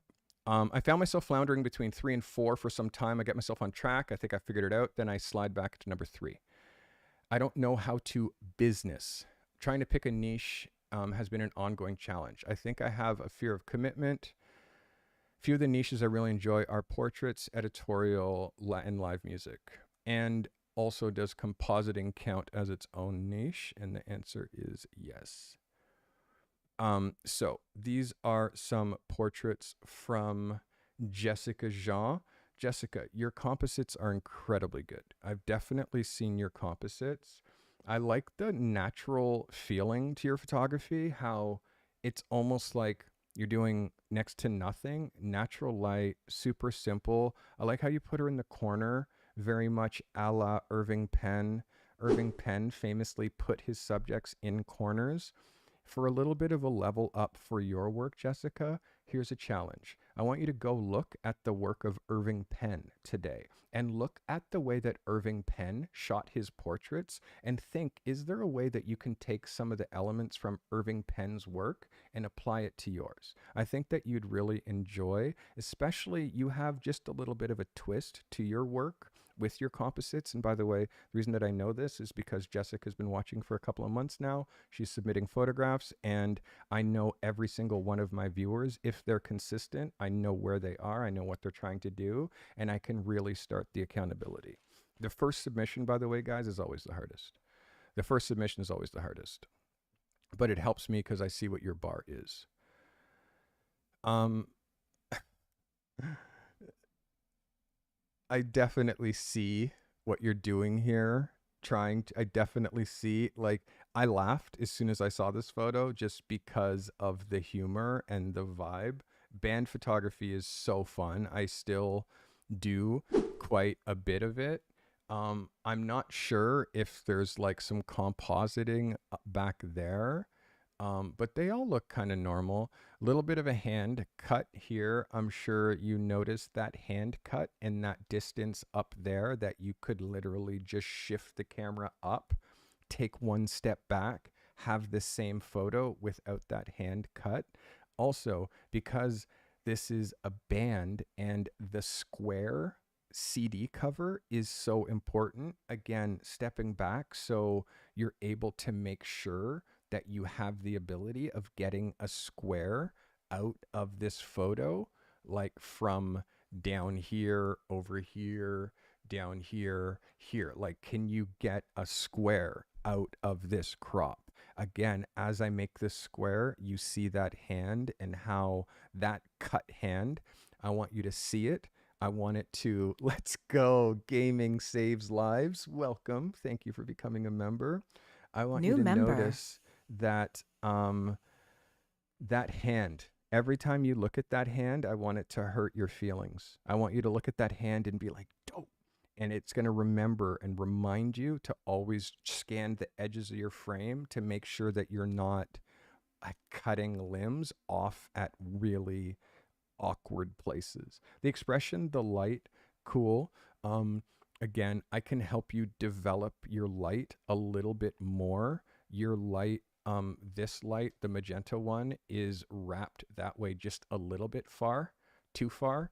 It's making this face just a little hollow. I would definitely wrap it around. It's making these back eyes just a little hollow. The light that's coming in on this side and the exposure here is okay, but make sure that you have a light meter when you're doing these so you have the ability to control these ratios, because the exposure in here versus the exposure in here, this looks like it's about plus a third over, which is good.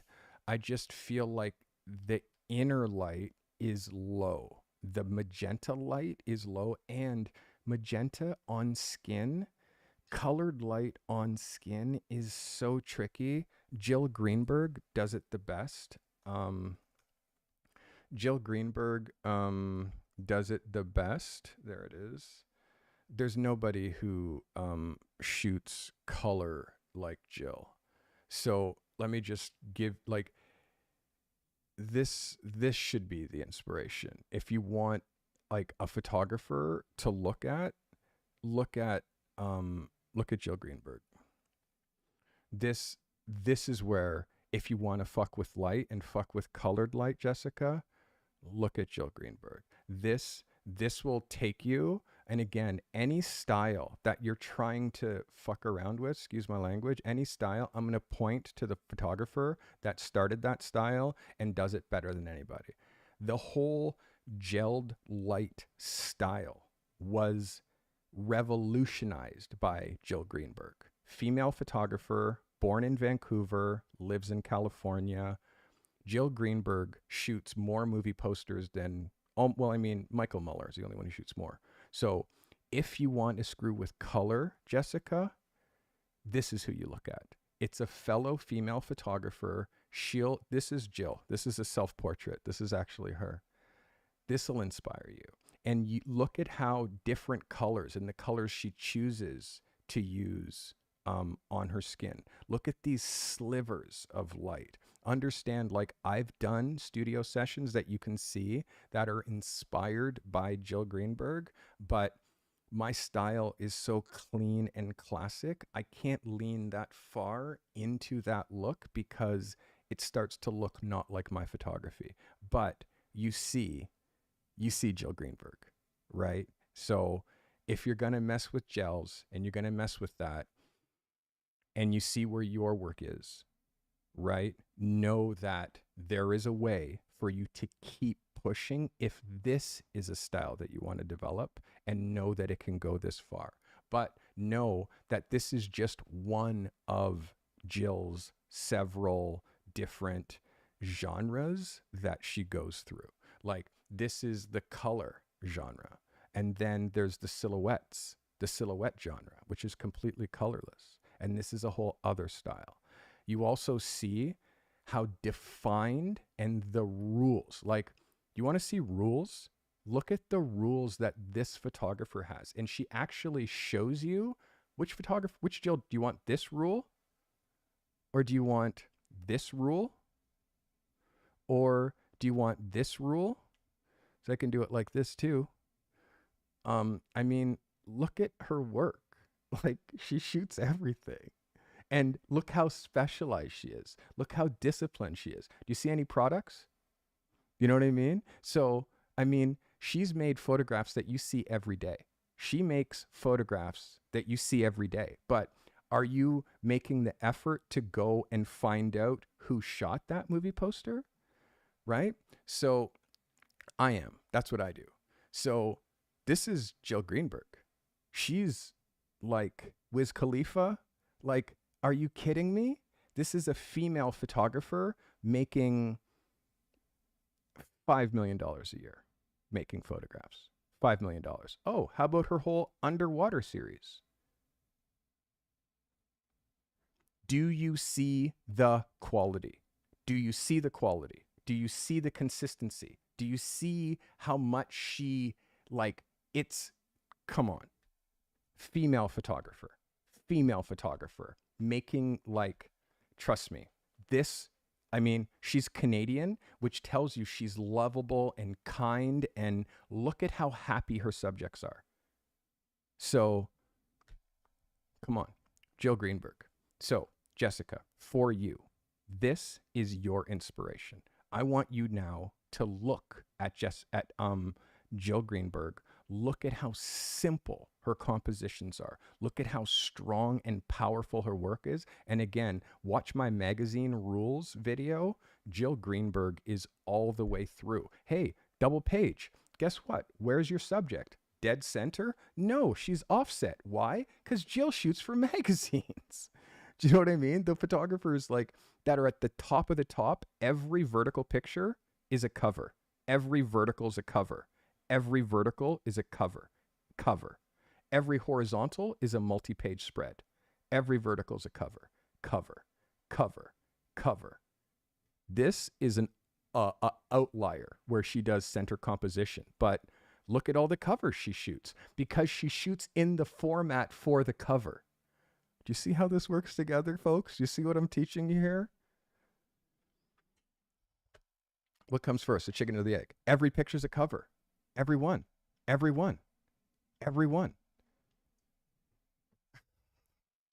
Ding, ding, ding, ding, ding, ding.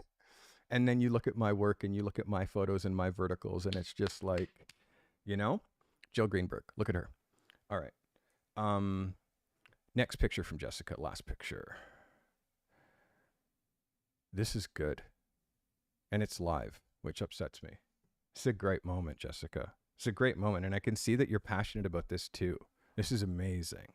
It's amazing. But it's one of those things that, like, there's no respect in live photography. There's no respect in being the girl there at night with your camera trying to shoot your 3 songs.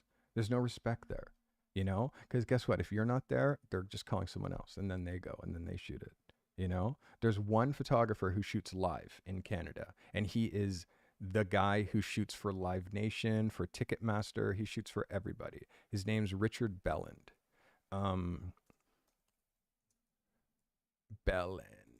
And he has been, is that his name? Yeah. Anyways, I can't find his website right now, but, photographer.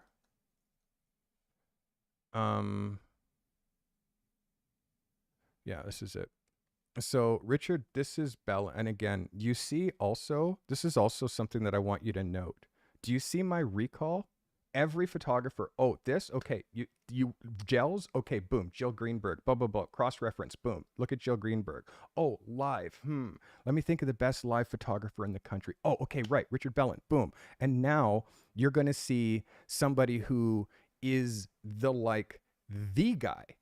guy who shoots everything in my country. He's the guy. And it's like, but still, it's like, no one knows this guy as far as like being like having respect here. He's shot some of the biggest artists and he makes money selling prints, like for sure. And it's definitely like a vibe of him shooting live. Like he's incredibly good at it and he's shot everybody. But again, it's like, it just depends if this is what you want to do. Shooting other people living their dream. This is you documenting someone else in their best life. I'd rather be Gord Downie than photograph a performance of him live. I'd rather shoot a CD cover of Gord Downie. I'd rather shoot, the late Gord Downie, Angus Young. Like, I'd rather shoot the album art than be the guy in the pit with beer flying over me and drunk idiots. Like, literally most of the time when you're shooting live music, you don't even like the band that you're shooting. You don't even like them, but you're doing it because it's a job. So again, you have to choose your life. And if this is the life that you want, which is documenting other people in their best life, like, you're just a conduit. They don't care about you, the photographer. They just care about the artist in the picture. And if you weren't the one that took it, they're gonna buy someone else's photo. Like, there's not like the value in the, like, the difference is Mark Seliger. Mark Seliger is a Rolling Stone photographer. Mark Seliger took over as the main photographer for Rolling Stone after Annie Leibovitz stepped down. So if you want to think about like just the difference, and it's just a little frequency tweak. The frequency tweak is now this, where Mark Seliger, you take the rock stars out of being live and you put them in a studio. You put them in a scenario where people aren't used to seeing them. You take the person off the stage and you put him in a studio. You put them on the street. Mark Seliger has made some of the most powerful rock and roll photos that you've seen in the last 30 years. But again, it's like, you want to be this photographer. You don't want to be the one that's photographing them live. Does that help you, Jessica? Does that help you? It's a different perspective, right? I still shoot the bands. I still shoot Pharrell and Kanye and blah, blah, blah, but I'm not doing it at the concerts. I'm doing it on assignment for a magazine. Whole different shift. All right. Guys, we are winding up. We're getting close to the end of this episode. I'm kind of proud of myself for pushing through here. We lost our music a while ago, so we're going to start it up and bring the pace back up. We have 3 or 4 more photographers. I am going to ramp up a little bit. Alice, who is one of those in my mentorship program. Alice is gone through my mentorship program. She did 3 months. Her level of photography jumped exceptionally in that 3 months. You can see her ideas have jumped. Alice, this is the beginning of a really strong idea. This is the beginning of a really strong idea, and I'm going to help you make it better. Look at how you're holding this book, right? You're holding this book like this, okay? And you see how the pages are coming around?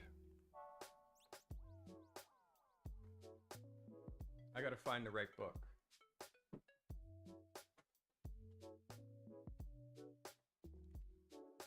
Ooh, I almost yanked my headphones out. Okay, I want you to look at this. This, I almost don't want it. This book, imagine that you're holding the book like this, but now you bring a page and you fold it in this way, and you bring the other page and you fold it in this way. I don't want to wreck this book. I haven't even cracked the spine yet. And you have it dip in like this, Alice. And you see now how this makes a heart. So you have it dip in like that-ish. You see? It's like a small little thing. And even if you need to tape the book or do whatever you need to, because the way that the pages are flopping over top of each other, for me, isn't quite as smooth. That's the only issue that I have with this picture. This is a great idea. You see it as a cover, it's great. You're a little close here in your edges. Oops. Come on now. You're a little bit close in here in your edges. What is happening here? I'm on the wrong tool? No. Wow. Sorry, I just bought a new pen too. All right, we're going to turn that off, turn it back on. Yeah, for some reason I don't have my pen tool again working, but that's all good.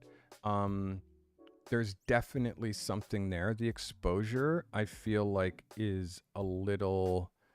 The exposure's a little low. Just through that little hole where you see that your friend. I would love to see her a little brighter. Just a touch brighter. Let's see if this is going now. Wow, still so weird. All of a sudden I have no screen brush. Anyways, my stream's falling apart. I'm also getting tired. I need a vacation, guys. I'm not gonna get one. Alice, this is a great one. Let's look at another, your second photo. Yeah, this is like two different executions of almost the same photo. I think this is just punched in just a touch better, closer.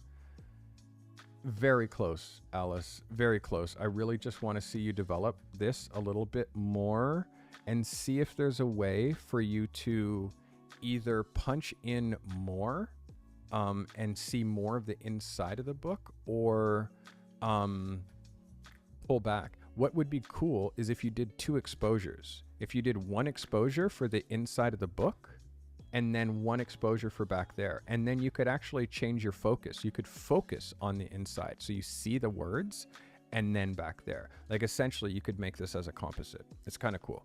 This is a really cool idea. All right. That's really great, Vicky. All right. Sam McCrae back with the portraits. Full length with a 50. Close up with the 135. This is a great location, Sam. I like this a lot.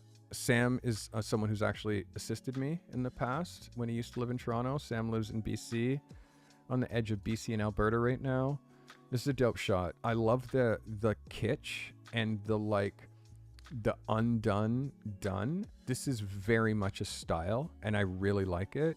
My only suggestion is maybe lower yourself, although you are hitting her directly at the horizon line because of where the ground is hitting. Like I really kind of want to see this without the ground, if that makes any sense. Like I kind of want to see like just that, the purple against, because once we see the ground, like that horizon line for me is where we lose it. Like I'm okay right up to there. I definitely see the idea of shooting full length. I just wouldn't shoot full length here. I would shoot full length in a spot that I don't have such a radical difference between the ground and the background. But I like it, Sam. That's a good idea. And more of that. And the fact that you have a 135 now, or maybe that you had one before, I love the 135. It's so gorgeous. Look at this picture with the 135. If you've never shot with a 135 and you shoot portraits, what are you doing? Look at this picture. I have a 135 f2 L series. It's like, it's a deadly lens. It's so crazy. Sam, this is sick. Absolutely sick, sick, sick, sick, sick. Really great. I like this a lot. Really, really amazing. Thank you for submitting, Sam. This is so great. So great. I mean, yeah, between your two, buddy, You saw my reaction. This is it. We're going to call that one your best photo. Thanks for submitting, Sam. It's great. All right. Matthew Sargent. Matt says, I feel like I'm at level 5. So set out this year to launch my photography business. In June, I did that. Since then, I've created a brand, set up a DBA license, presence on social media, handcrafted website, and Google business page, dedicated business checking and savings account, business Venmo, and have had full-blown paid photo shoots with more on the horizon. I've gotten testimonials, had my work spread, and received photo of the week several times from Carty. Yeah, it's like, as for the 3 niches, engagement and family photos, standalone headshots, portraits, or wedding photography. Whatever niche includes shooting people, that's what he's going to do. This is an impromptu shoot from last week. This is great. The only thing here is just the mixed light. I said earlier, whenever we have side light coming on a face, and again, I can't believe I don't have my pen working. Whenever we have side light coming in on a face, it becomes like, oh, there it is. It becomes super difficult. That side light coming in on the face and where that shadow drops, the way that the pockets of light are, it's just, again, you have to choose. You got to go that way and shoot like this into the sun, or you got to go that way and have her face fully lit with the sun. The position of the sun at this time of day, this girl's able to look at the sun without squinting. You can see her eye is full without squinting. So just rotate her that way and do one of those perfect direct sunlight portraits. Trying to mix that cross light, the nuance of people's faces and the bumps of faces, that cross light works when we have the control of how high or low, so we can control where this nose shadow goes. When we don't have that, because we can't pull the sun higher or lower. Keep staying in that spot, but just go a little higher, a little lower. We don't have that control. So because of that, like, we have to kind of adjust a little bit. Mixed light is really tricky on faces because of the exposure. Shadow side, highlight side, so different in exposure. But your focus, your composition, and your framing are pretty much on. Feel like a little tight in the center space. I feel like the head could kind of come up to about here and still leave you plenty of space for the masthead. Try to make sure that if you're dropping your center on a horizontal picture right in the middle, that you go a little bit higher. Try to get your eyes along that third horizon line. That's where you're trying to get the eyes to drop. I hope that helps, Matthew. All right, let's look at another shot. Yeah, this is cool. It's just, again, impromptu. Body position is the trickiest with these kinds of photos and wrangling these people. Everybody's kind of in the right spot except for him, although I know you're trying to, like, arrange them. Having them on a hill is also awkward because the line is just, our eye is leaning down, but the horizon line back there is straight. I feel like balancing this and balancing this picture, I feel like the fact that they're all turned to the side and he's turned to the side, you only have the kids squared up to the camera. I would have them all squared up to camera so they're facing front. That's something that I always do. Like, it shows confidence and like power. I almost sometimes start with like thinking I'm going to do a class picture, kind of a style of setup. And when you see some of my most successful group shots, you'll see that my most successful group shots are, I shot Great Canadian Baking Show is definitely here somewhere on the cover. So you can see how they're all squared up. And you see that vibe where they're squared up and nobody is turned to the side. Everybody presents square. When everyone presents with their shoulders squared up to the camera, it gives everybody a power position in the photo. Everybody gets that equal role. So what I do, and you also see the heights and how the heights go down and then up, he's in the center, and then back down and back down and then back up. Like, it's actually perfectly symmetrical. I spend so much time arranging and switching people so visually what the group shots look like feel balanced, you know? So now that I've shown you this photo and like that balance, now when you look back at your photo and you see this balance, you can see it's a bit of a mess, right? As far as like how they're arranged, they're just all over, and it's hard, but it takes a skill and you can learn it. I can put any group into a situation where it looks like a perfect group photo. It's a skill and you just have to practice it. And it's a lot harder when you add kids. But really, this is 4 adults basically and 3 kids. So that 4 and 3, you can really balance that with like literally just have them all square up. Or again, on a bench. I would shoot this like a hockey picture. The adults sitting on a bench, 4 across, and then the smaller kids sitting on the knees. Everybody's squared up, everybody's looking at the camera, and then you can just put whatever you want behind them. I hope that helps. And your last photo. This one for me is unequivocally the most successful. This picture, other than just a little bit of distractions in the background, and again, I'll get you to just, everybody who's watching, hold your hand up and put it in front of this part right here. Just hold your hand up and put it in front so you hide this part of the picture so this isn't here. If you just do that and pull your hand up and hide that, you'll see it's a perfect picture. But you also see that your eye jumps to that because it's the brightest thing in the scene. So we have to take away the brightness, because once we take away the brightness, then our eye goes to the second brightest thing in the scene, which is this girl's face. Do you know what I mean? And compositionally, you dropped that exactly in the right spot.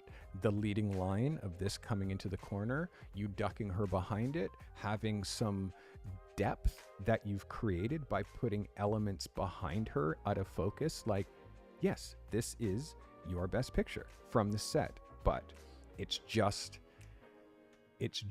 like I would move just a little bit around just to cover that background. And again, that comes from scanning your frames.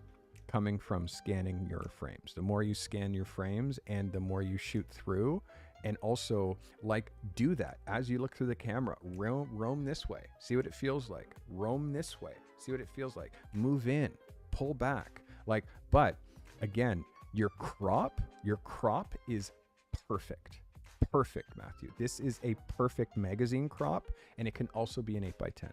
So this is you forethinking that you need to give yourself space because you know it's going to crop after the fact. Matthew is learning. Let's go, my guy. Good job, Matthew. Oh, by the way, in case I didn't say, that's your best photo.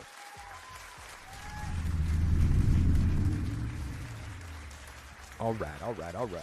Guys, I don't know how I'm still going. I'm on 3 hours sleep. Kura, I'm on 3 hours sleep. Kura, we have 4 more pictures to look at. Romeo, you got it in just under the wire. Kura. So Kura says, I believe I'm at level 4. Due to the fact that I found me and my great content. I'm constantly learning so much, watching my videos, my photography, and all the other things that I'm bringing in, and brings in as attention is inspiration. I'd like to do portraits, stills, landscapes as fine art photography. Interesting. Fine art market, Kura, is, depending on your market, is, I mean, you're in Europe. You're like in Poland or something, Kura, I remember. It's hard, but you have to be thinking international. You have to be thinking about telling stories. And if you're thinking about those things in a fine art sense, like, I think that you should look at the work of Jay Maisel. Jay Maisel, and again, Jay Maisel was a successful commercial photographer for years and only kind of shifted into shooting this type of work like later on in his life. The website, it's jmazel. Look right here. Just type jmazel.com. If you look at Jay Mazel, and if you look at the way that he just has a profound way of making photos, like he's very, very good, and he can shoot almost any genre, but because he's like in his 70s, he's been doing this for like 50 years. He can shoot whatever he wants, and he's just profound. So again, even know that photography at this level, fine art, as far as people buying it and sell and having it, like he has books and stuff like that, but commercial photography, meaning you're hired to do something for someone to help their business move forward, that's the path of least resistance. Much like I said earlier to the person who wanted to shoot nature, it's not, there's no one to hire you. So if you're shooting fine art, then you're putting the stuff in galleries, and people walk around and they do this with their arms behind their back.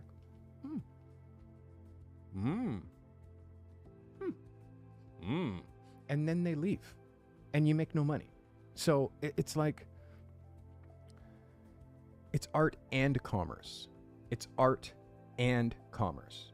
Photographers learn the art part, forget the commerce part, then quit. End of story. That's what happens. So it's art and commerce. Unfortunately, the amount of artists that make commerce, it's because they don't have the skills. They don't have the skills. They don't know how to make money. Like, they don't know how to form a business. They don't know how to create buzz and hype and all this stuff that I talk about in these programs. So fine art, you had it with editorial portraits, but as soon as you said landscapes, like now it's like you can be a fine art style photographer, but still work editorially, still work for magazines, still shoot campaigns. There's all kinds of photographers that do that. Jürgen Teller is a photographer that does that. Wow, I'm kind of impressed with the photographers I'm pulling out of my ass today. Jürgen Teller.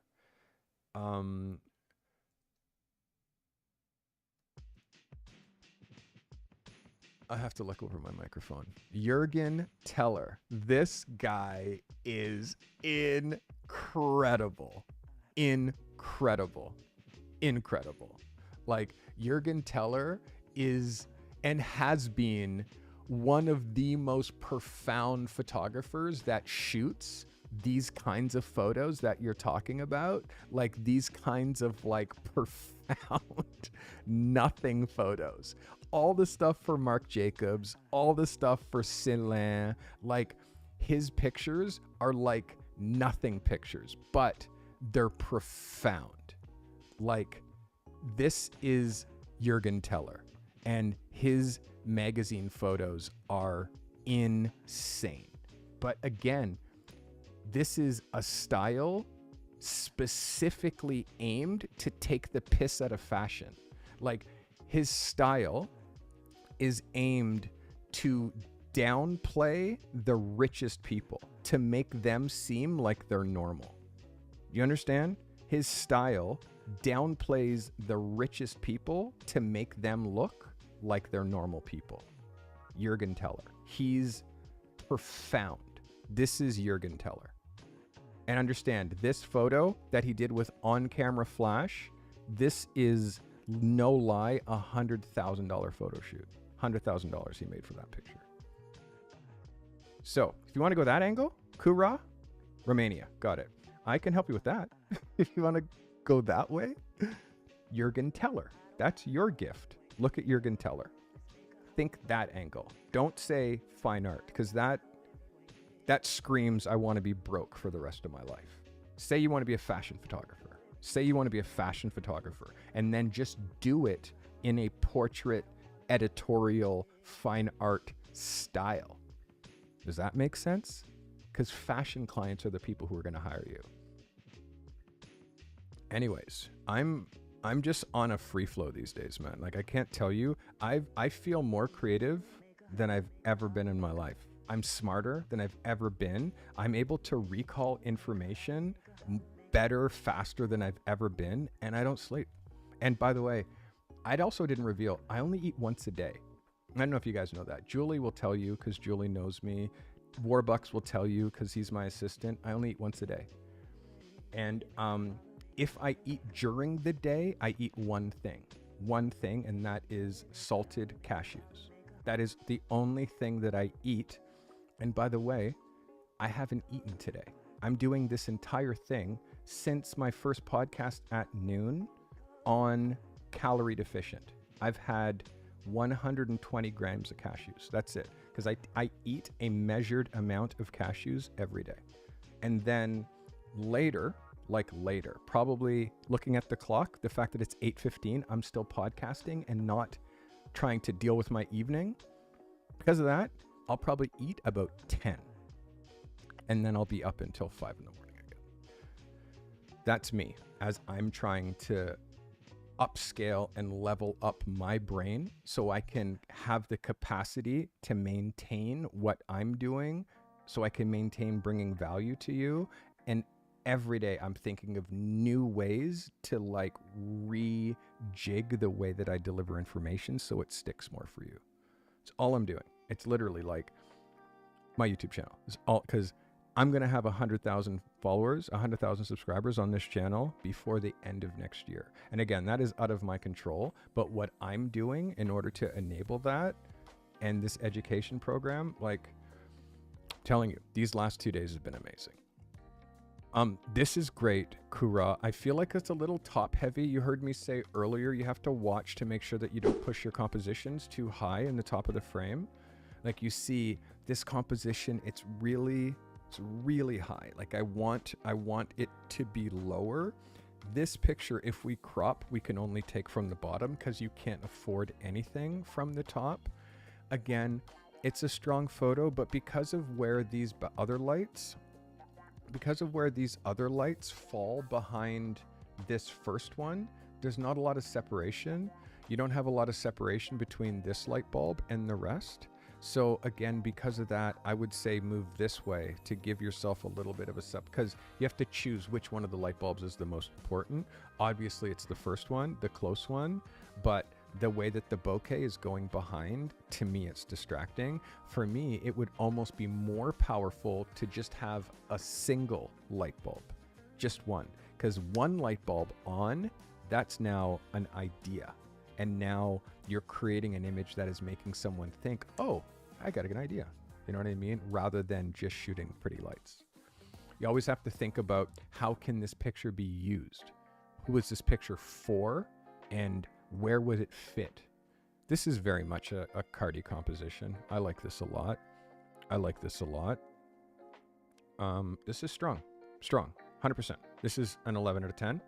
Great.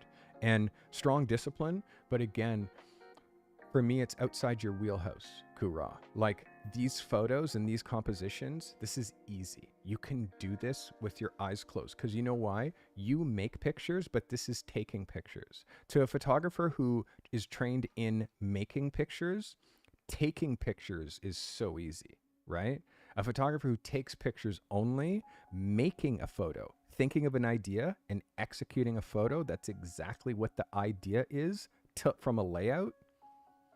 That's crazy. You can hand me a piece of paper with a brief and I'll hand you a photo. That's exactly what that piece of paper on Word said. And they're like, oh my God, that's exactly what I needed. So yeah, because I understand a tight brief. So when you're not shooting or making these tight briefs for yourself, then you just make anything. And if you look at your submissions, Kura, I see beautiful sky tree. And then I see light bulb, dark. And then the last one is the self-portrait. For me, this is the most interesting, although this picture is quite busy and we don't see you here enough because there's so much busyness in the foreground and behind. This chaos is kind of high art and actually kind of looks amazing because of the chaos. But you see, this is the problem that many photographers have, which is why it's so hard to put together your portfolio, is that this photographer is the same as this photographer. which is the same as this photographer. And those are three completely different things. There's no unity at all to those three photos. And then you might be sending me three photos that like to show the three things that you like to shoot, but this is the only photo that has an interest for me. This is the only photo that evokes curiosity. This photo, this photo I forgot 3 seconds after I looked at it. This photo I forgot 3 seconds after I look at it. Everybody has seen a sun against the sky. Everybody has seen this. There's nothing new or interesting, and no one's going to pay you to take pictures of the sky. Do you know what I mean? There's nothing more aimless than, literally, think of it as a metaphor. You're looking at the sky. Like, now look at a magazine. Go to the magazine store, buy magazines, find some local magazines, open, see what's getting published, see what's getting hired, see who's in there, what they're shooting in Romania, locally, for you. Then think, what of those photographs could I repeat? What could I do better? And then you craft a portfolio around photographs that people are already asking other photographers to make already. That's how you work. You create examples of photography that people are asking people to make already. You've heard me say it in a video. Pointing at, there's a boat, there's a tree, there's a car, there's a person, there's a baby. Anything, like pointing that camera at anything only works for the first little bit as you're learning exposure and photography and focus and all of that stuff. Once you get to the point where you say, I want to be a photographer, that's the day where you say, and this is what my specialty is going to be. I'm going to be a fashion photographer, a car photographer, a wedding photographer, a baby photographer, a product photographer, an interiors photographer, an architecture photographer, a dental photographer. Like, because when you don't, then when you go out, because you don't know what your identity is as a photographer, you just, and then you look at the photographs, and this is where I come in. I have a mentorship program and people bring me photographs, and now I look at your photographs and I'm like, you're all over the place.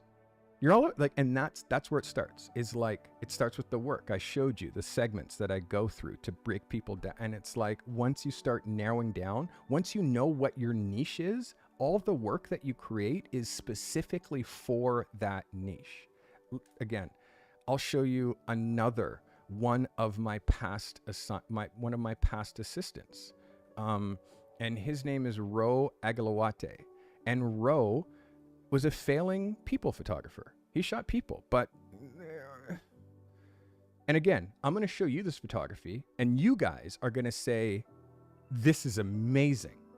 But I'm going to tell you that Rohan is an average people photographer, average. And who's going to say that more? He is. He's going to tell you, I shoot people. Okay. I get hired to shoot people, but I'm not as great a people photographer as you are. Like, it feels commercial. It feels artificial. It doesn't feel real. It has kind of a plastic quality. It looks not like what he's not in his body as a photographer here. It's disjointed. There's a bunch of different styles. There's like, it jumps all over the place. Okay. Then COVID happened and Rohan couldn't shoot people. So he started messing around with shooting things. And then something happened. Rohan realized that he was way better at shooting things than he was at shooting people. And then this happened. And this is Rohan's work. And if you can tell the difference, say, hey, yeah, can you tell the difference between somebody who is naturally a product and food photographer that was shooting the wrong niche, like Scott Cicchino? Yes or yes? Photographer, loved photography, shooting people, but he's really a food photographer because his people stuff didn't have the oomph. Yes or yes, this is now Rohan. You can now see clearly that this is his photography, right? Clearly. Now he has to put as much effort into his people photography as he has with his food photography, because this stuff surpasses his people at such a level that now when I show you back his people photography, do you see what I mean? Do you see what I mean? Do you see what I mean? Sometimes we don't choose our niche. Sometimes our niche chooses us, which is why we have to shoot other things and play and practice. And it's why I give you assignments. Oh, you're a people photographer? Cool. Shoot this product. What? You're a product photographer? Okay, cool. Shoot portraits. What? It's because me taking you out of your comfort zone and forcing you to do something that you're like, that makes you, it remaps networks in your brain. It forces you to like, okay, now it makes you actually learn. It makes you actually learn, or you just mail it in, which I saw lots of people just mail it in. The people who didn't mail it in, they won photo of the week. The people who, and again, I did give a photo a week away, and somebody used generative fill for the background. The pepper was not generative fill, but the background was, and he didn't let me know. And that caused a little bit of rift. And I gave it tons of praise, and I gave it photo of the week. Caused a little bit of controversy because, but guess what? Generative fill, it's available in Photoshop. Everyone can use it. And it's not like I could stop someone from using it. It is a tool just like skin retouching now that is available to anybody. But know that there are some things, like if you're using AI generated anything, and you have to now say it. I just got a message from my agents at Getty saying like, you can't use AI. And I'm like, don't worry, I don't use that shit. I don't use that for my work. I don't need to. So that kind of stuff, I'm not worried about it, but it is now, there's going to be watermarks like this is an AI generated image. Like that's now what's going to happen because people just don't know. People are dumb. Okay, hope that helps you. Got a couple more to go through. Oh my God, the time. I'm going to be out of here at 11. Aiden in the Valley, former chef turned food stylist. I'd like to be a photographer also. After finding about what it takes, I fear I'm diluting my skill set by offering both, among other doubts. Okay. You believe you're going to find your success within the niches of food, restaurant, and product photography. Yes, you are. You're just spread too thin. Your work is good. Your work's good. You're just spread too thin. You're good. And also, you have the biggest advantage ever and the biggest skill set ever because you're a food stylist and you're crossing into food photography, meaning being on set with food and seeing photographers, seeing how they light, seeing how they deal with the clients, see how, you have such an advantage. This is a beautiful thing because you're a food stylist, you can specialize in this niche, shoot stuff on your own, cook it, style it, shoot it. Oh my God. Oh my God. Oh my God. Every once in a while, I haven't been as excited about somebody's niche and their what they're doing since Turtle. Turtle is sitting on $1 million business. But again, it's like, I can't run the business. I can just give you the ideas. And Turtle needs the money in order to facilitate making the business go. So again, it's like the structure's there, but there's more work that Turtle has to do. And Turtle stopped doing the work because of life happened. And then all the momentum that you were pushing up the hill rolls right back down the hill again. So now he's back down here and he's starting back over again, watching me, submitting, hoping to get the shit off the ground. Aiden, you are another one.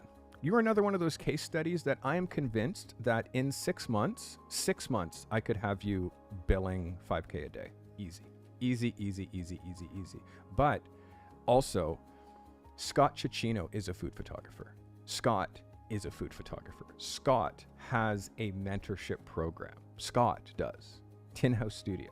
And again, I don't know what the deal is, or like if you want me to be the one to teach, I can definitely give you frameworks and teach you how to be a successful food photographer, even if that's not my genre, because there's so many things that just cross over. You know what I mean? There's other things, there's nuanced things about the intricacies of food photography that I can't teach you because I don't do that. That's not my wheelhouse. And if someone asked me to shoot that, I recommend someone like Scott because you don't see that on any of my portfolio. So, but lifestyle and people enjoying food, people in restaurants, that culture, that lifestyle, that minutia, that is what I do. I do lifestyle, and Scott doesn't shoot that. So I can help you that. You know what I mean? Just the straight up product photography with no people. No, not that much. But this that you're showing me, this is called on figure. And I can help you with this all day. You have a $100,000 business. I'm going to tell you right now, you have a $100,000 business, $100,000. You just have to unlock it. I can help you. All right. You're good. You're good. You're good. You need some light help. You need some help with light. You need some polish with light. You need some polish with the technical. A little bit of understanding of lens selection and stuff like that. But like, you have a good sense. You have a good sensibility. You have a good sensibility because you're a stylist. You understand the aesthetics of the elements and color tones and all that stuff. You have such an advantage. There's no reason why this shouldn't be happening for you. Again, if you're interested, join my mailing list. Join my mailing list because I talk about my masterclass that's going to happen. But what I am saying is join my masterclass because it's gonna have all the tools that you need to just get going. Yeah, you're good. You're good. Simple. I'm not going to say that you're great because I don't say that I'm great. You understand that, right? I've been shooting for 30 years. I still do not earn the moniker of great. And the reason is because Helmut Newton himself said this: I didn't get good until I was 50. And Helmut Newton was shooting for Vogue when he was 22 years old. 22. I shot my first magazine cover when I was 23. It wasn't Vogue, but I was working for magazines from that age. How dare me think that I'm better than good when Helmut Newton said he didn't even get good till he was 50. Meanwhile, covers, celebrities, flying all over accolades. So I live that humble life. I never say that I'm good. That's for other people to say. That's not for me to say. But you're good. You're good. And take that as me saying that your work is here. And this is me to you, serious. It's here. It can be way higher because obviously you don't know what you don't know. And there's things that we can do. There's compositional things that we can do. There's framing things that we can do. There's things that we can do to really blow you away. But there is a documentary from a food photographer that is so powerful on YouTube. I've shown it on my channel. Back in the day before I was monetized, I used to be able to, when I was on Twitch, I used to be able to show YouTube content on Twitch.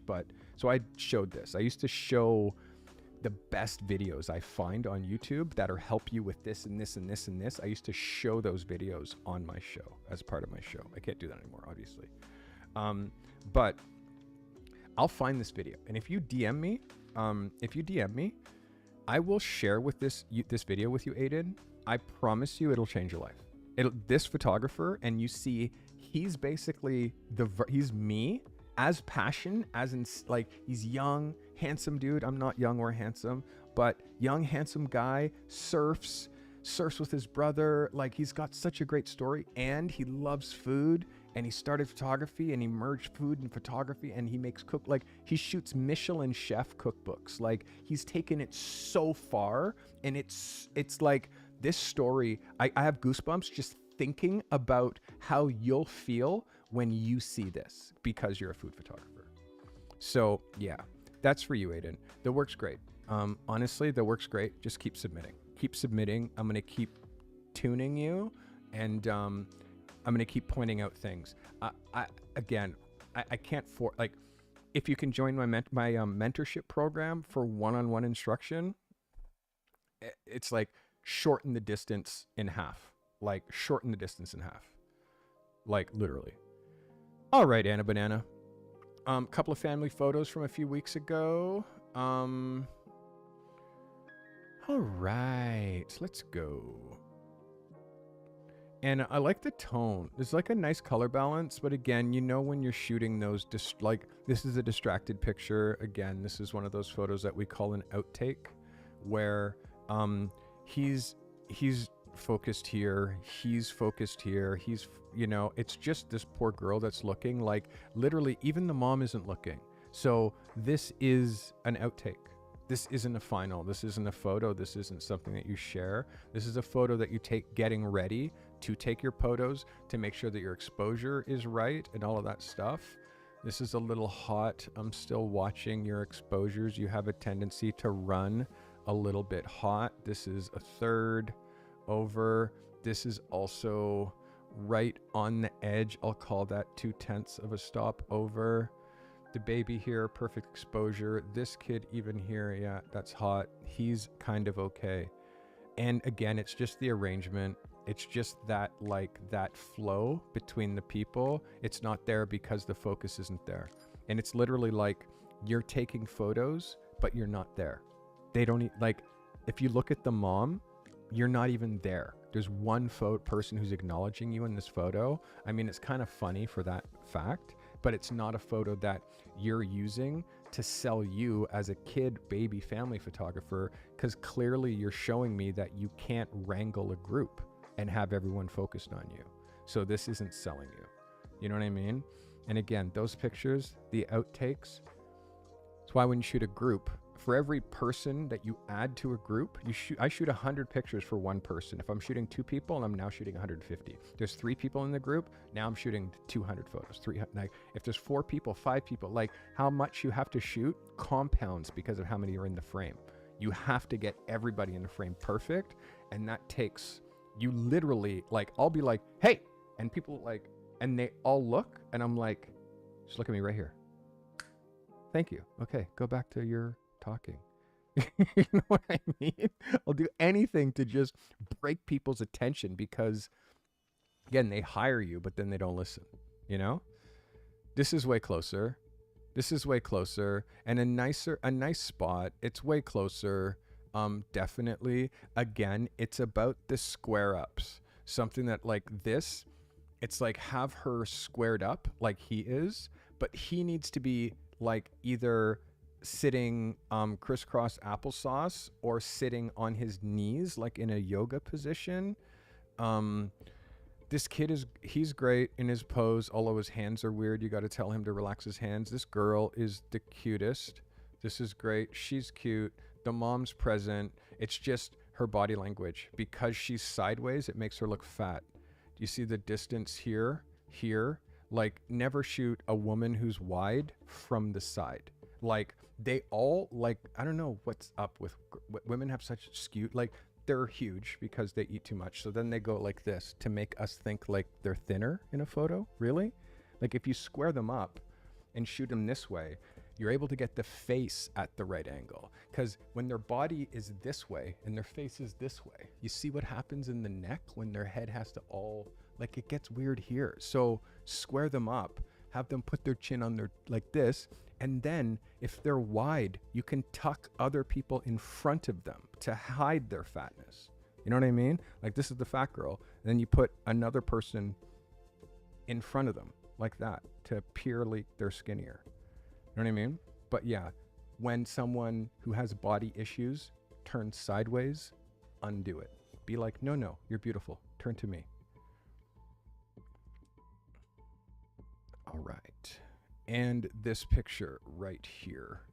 Exposure, Anna. I'm so on you with exposure. You read just light. This, again, 2/10 of a stop over. You can't even get the camera at 2/10 of a stop. But in Lightroom, you can get that slider down.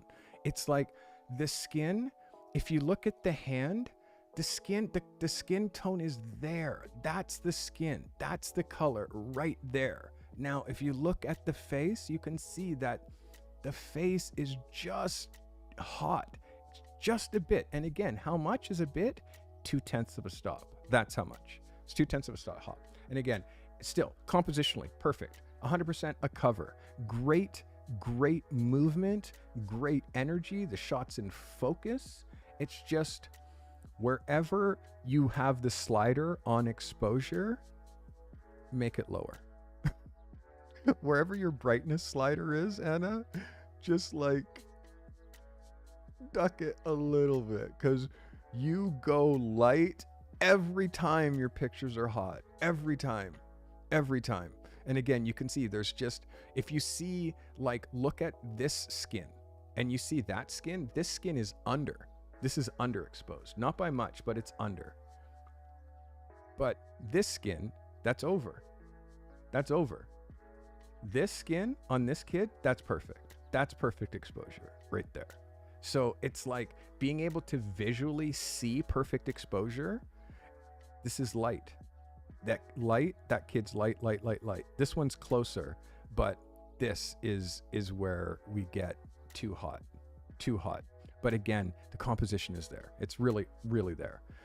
Romeo is our last photographer of the day. Romeo, let's go. I got big hopes for you, Romeo. I know that you really need this, and I know that you really care about this craft of photography. I'm really trying to help you get there. I like this photo. I like this. I like the attitude in her. I want you to really, really watch your focus. And when you're hitting a face like this, you can see you're not straight on. You're not there. You're coming in slightly this way, or you're hitting her straight on. I got to change this to pink. But because you're hitting her straight on, but because her head angle and because she's slightly looking that way, it means that you're now able to see this eye closer than this eye. So this is the eye that you focused on, the back eye, and you always focus on the close eye. Like you're coming in from this side. You can see that. So therefore, this is the close eye, and that's the eye that has to be sharp. And then also your aperture is like f2, 2.2, like in and around there, 2.5. And because of that, this eye's in focus and this one's soft. So that those little nuances, I don't know why anybody's shooting with a 1.8 lens more open than 2.8, because wide open, in focus, out of focus, in focus, out of focus. Like if you focus, take a breath, take a picture, it's out of focus. Literally, that's how the tolerance is of 1.8. Like, okay, click, out of focus. Okay, yeah, it's really hard. So you have to shoot hundreds of frames in order to really nail the focus. But what you do have going is you're starting to get the composition, Romeo. You're starting to get the composition. You're starting to feel like a little bit looser, but also with structure. You have some structure as far as composition, and you know what you're looking for. And the light is great in this photo. Like the catch light in her eyes, the attitude for you catch the right moment. You catch the right moment, or you're able to make your subject not look like they're waiting for a photo. Where her eyes are, I usually like eye contact, but her looking off camera works for this photo. It makes me wonder what she's looking at, what she's thinking, the styling of it, and the fact that you squared her up and you put her right in front of you. You're not skimming her, shooting her from the side, and she's not doing all of this nonsense. This is a real photo that hits. So Romeo, you get high quality content, you get the smoke, and you get the applause, because you've been working hard. You've had some hard reviews from me. I know that because I'm not easy. I mean, it's an amazing moment. I'm gonna imagine that this is your daughter. This is a great moment. I love seeing kids read books. It's amazing. She looks super focused, and your focus here is perfect.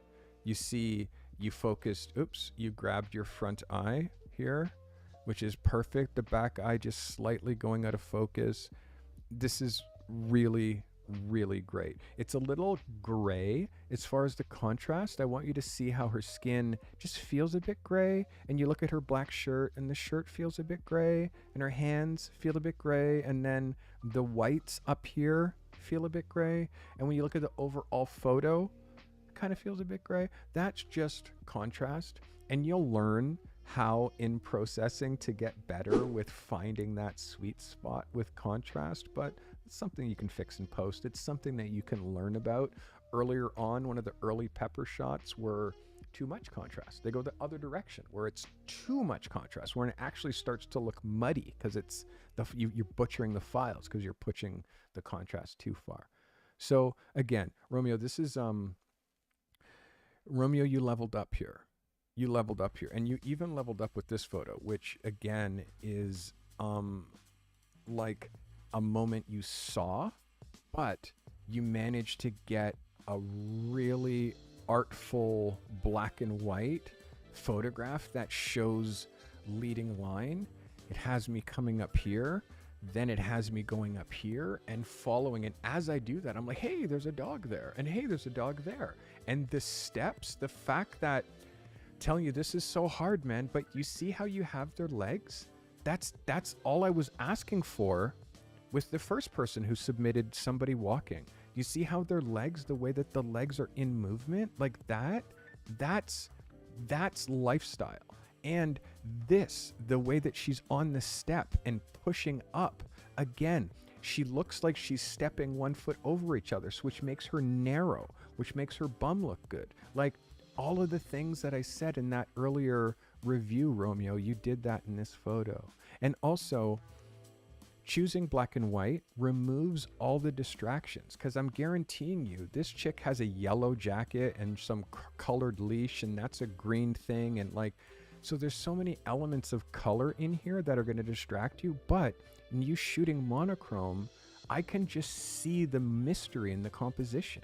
Like, you leveled up. You honestly, you leveled up. Good for you, man. You absolutely leveled up this week. Let's go.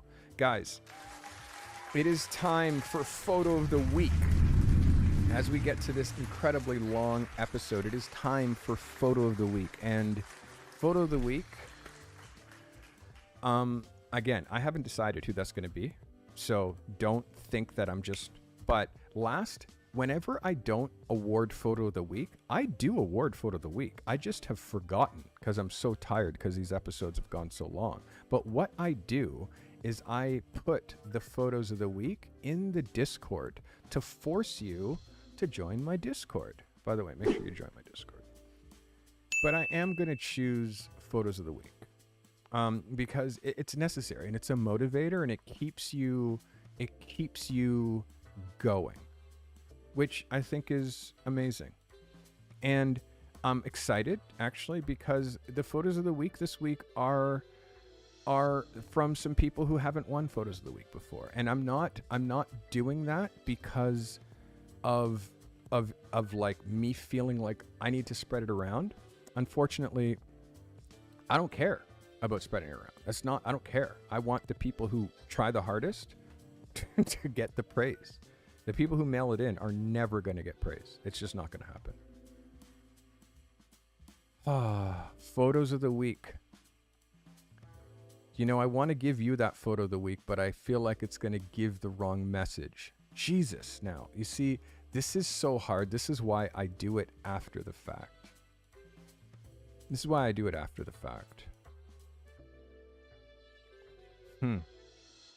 Wow, okay.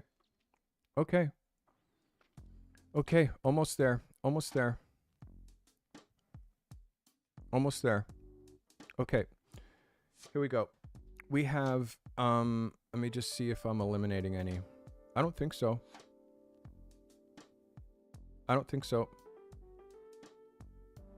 Nope.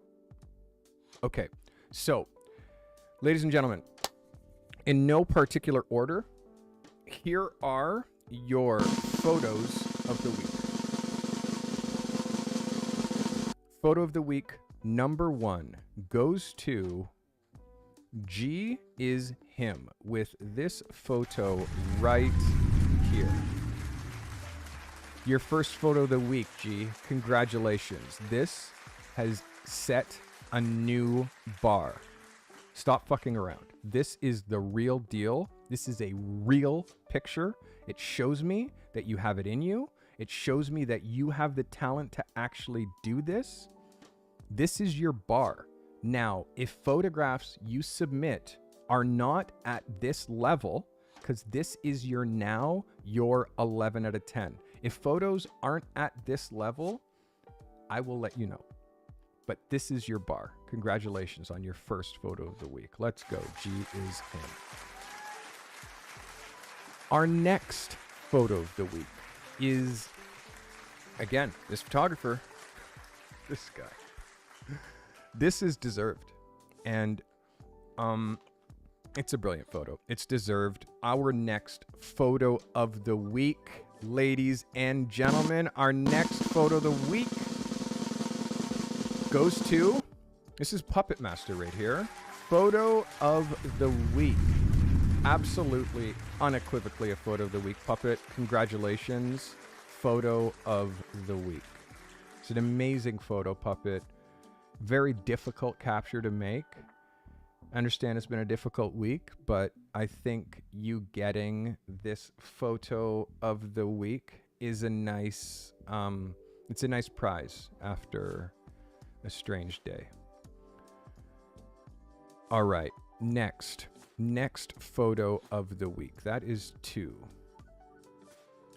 Our next photo of the week comes from a photographer who hasn't submitted in a minute, but he has won photo of the week, I do believe, on his first submission. The photographer that I'm talking about to you right now, his name is Sebastian Kawaka. Sebastian, congratulations. Photo of the week. It was an amazing capture. It's an amazing idea. You absolutely loved it. Absolutely nailed it. Yeah. Small things with the steps, small things with stepping over top of that other, like walking like this. That's one of those things that you got to kind of, I mean, not as exaggerated as I was just doing it there, but that really is how we have to tell our subjects to walk when they are on camera. That was Sebastian. Congratulations, Sebastian. This photograph that I'm about to show you,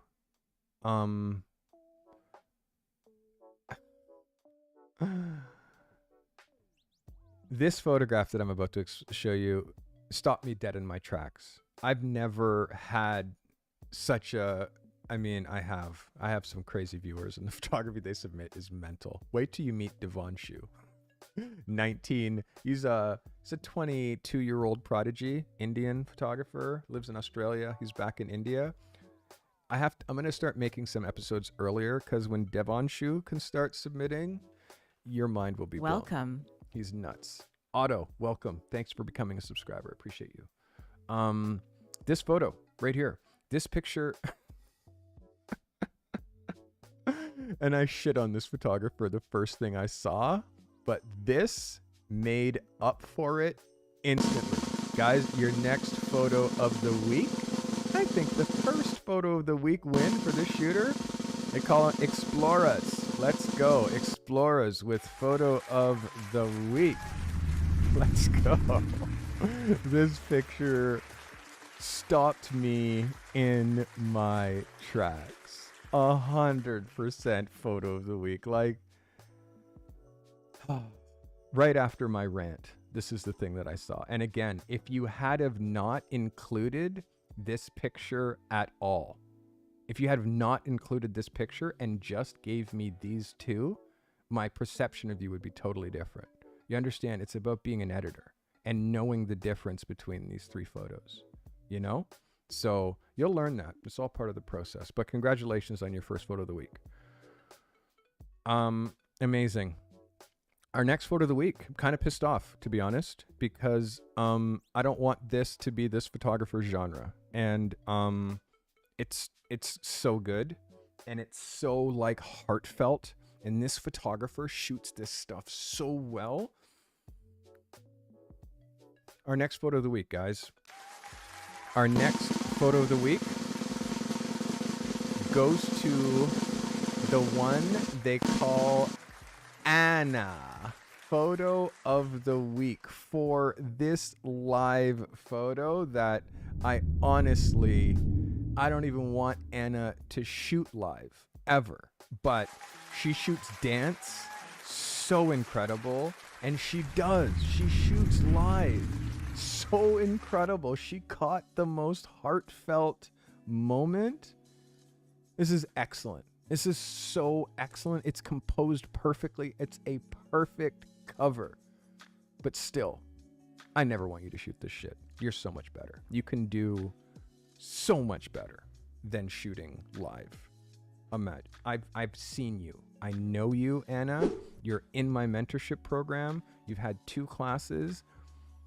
I know how exceptional you are. So you won photo of the week. Congratulations. I'm also mad because it's a live photo. That is all. Congratulations, Anna. All right. Hope you guys are having a good time with me tonight on this super long live stream. This makes me so happy. This photographer with me since the beginning. Almost the very beginning. This photographer, a photographer that I know in person, a photographer that has assisted me here, a photographer that has assisted me on a location shoot when I shot out west. Photographer who's taken a workshop here with me in Toronto, and we call him the Mountain Man. The Mountain Man. His name, he is Sam McCray. Let's go, Sam. Congratulations on photo of the week with that absolutely deadly 135. Just insane. And again, there is a nuance in this photo. This photo, you might not understand this photo even. You might not get it, but that's okay, because I get it and Sam gets it. And viewers will get this and understand this is also part of Sam's style, part of his understated style of shooting portraits. Sam's portraits are nuts. Sam, please make more of them, and please share more of them. Congratulations. First photo of the week for a while from you, and first photo of the week since the BMX, the mountain bike photos, guys. So tells you how much I remember the people who submit photos and how often and what they are and all of that stuff. I'm keeping track of literally 500 different photographers, all of their different niches, what they all shoot, where they all are, and what they're trying to do. Yeah, full recall. As long as you submit, full recall. Guys, your next photo of the week. Let's go. Your next photo of the week from a food photographer, also brand new, former food stylist, moving into the food space, trying to do photography. That photographer, his name is Aiden. And Aiden, this is exceptional. You know, I knew I was going to give you photo of the week as soon as I saw your photos. I said, this is photo of the week. And when I saw this photo, this is in fact photo of the week. And I'm proud of you. I see you. And I want you to know, again, you have $100,000 business model. It's in your hands. It's in your hands, and just let me help you unlock it. And also, Tin House Studio, Scotchicino, also.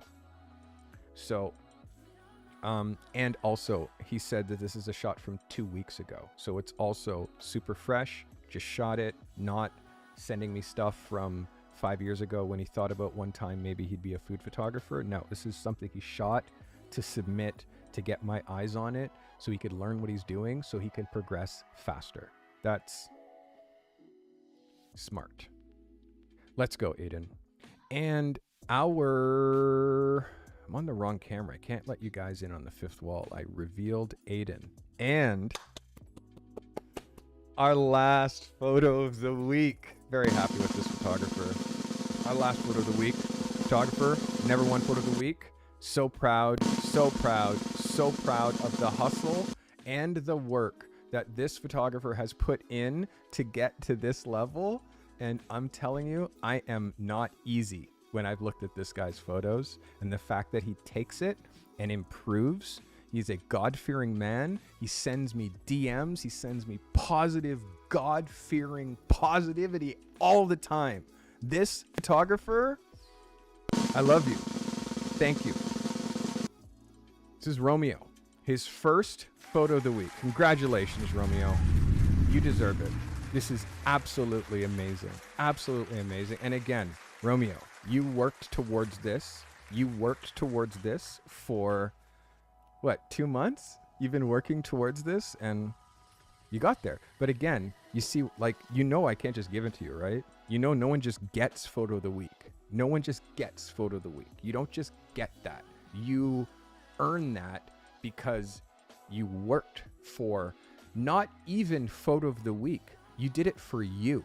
And every single person who is here who won photo of the week, every single person who submitted, know that you're doing this for you. You're not doing this for me. You owe nothing to me. You're doing this for you. I'm just a coach. In fact, I'm just a mirror. Like what you do and show me, I just hold a mirror up and reflect it back to you to show you what you're doing. So if you send me an out of focus picture, I'm going to hold up a mirror and reflect back, hey, look what you just did. And it makes you like, yeah, why did I do that? You know what I mean? That's what I'm doing. Be happy that it's me and not a client. Be happy that it's me and not a paying customer. I'm just a peer. I'm just somebody who's right beside you at your level, you know, just a few decades ahead of you. So because of that, I judge your pictures like I would judge my own pictures. That's another thing I want you to realize. Hear it. I judge your photos like they were my own photos. So I'm going to be like, nope, look at this, look at that, no, oh, out of focus. Like, that's how I look at my own work. If you're not looking at your own work with the same kind of scrutiny that I'm looking at your own work, you're not trying hard enough. And if you're too afraid to put your work up to be reviewed, when is the best time to plant a tree? 10 years ago. When's the second best time to plant a tree? Today. If you're trying to progress with your photography career, you can start today. Because each time you go out and shoot and then fail, and then you're looking at the stuff and you don't know if it's good, you don't know if it's bad, like you're just spinning your wheels. And you're expecting something miraculous to change without doing something different. You know what something different would be? Paying $5 to do something, committing $5 to do something so someone who knows way more than you do about photography can guide you. You don't operate on yourself. You don't do your own dentistry, but somehow you're trying to become a professional photographer on your own. Okay, good luck with that. Anyways, guys, thank you. I hope you like my smiling face and appreciate this content. I do this photo review show every Thursday. Sorry for the false starts today. We had a little bit of weirdness in the beginning, but we got it sorted. Also, Aiden not connecting and you guys being able to control my stream and all that stuff. That is another thing that I have a message out to Aiden customer support. So I'll figure out what's going on with that. Hopefully the next time before I stream. Sunday stream, again, as a reminder, is going to be a pre-recorded session because I'm going to be in the country drinking beers. So you can at me in chat. If I'm not too drunk, I'll maybe show up and be like, hey guys, what's going on? But I have the best episode of the year planned for this pre-recorded. The fact that I am pre-recording gives me options to do different things. So I'm excited about giving you a pre-recorded episode, and my window of when to record it is like, I don't have much time to even record it because as soon as I push stop streaming, I'm leaving. So guys, I hope today brought you great value. It definitely was fun. Appreciate you guys. Thanks for watching.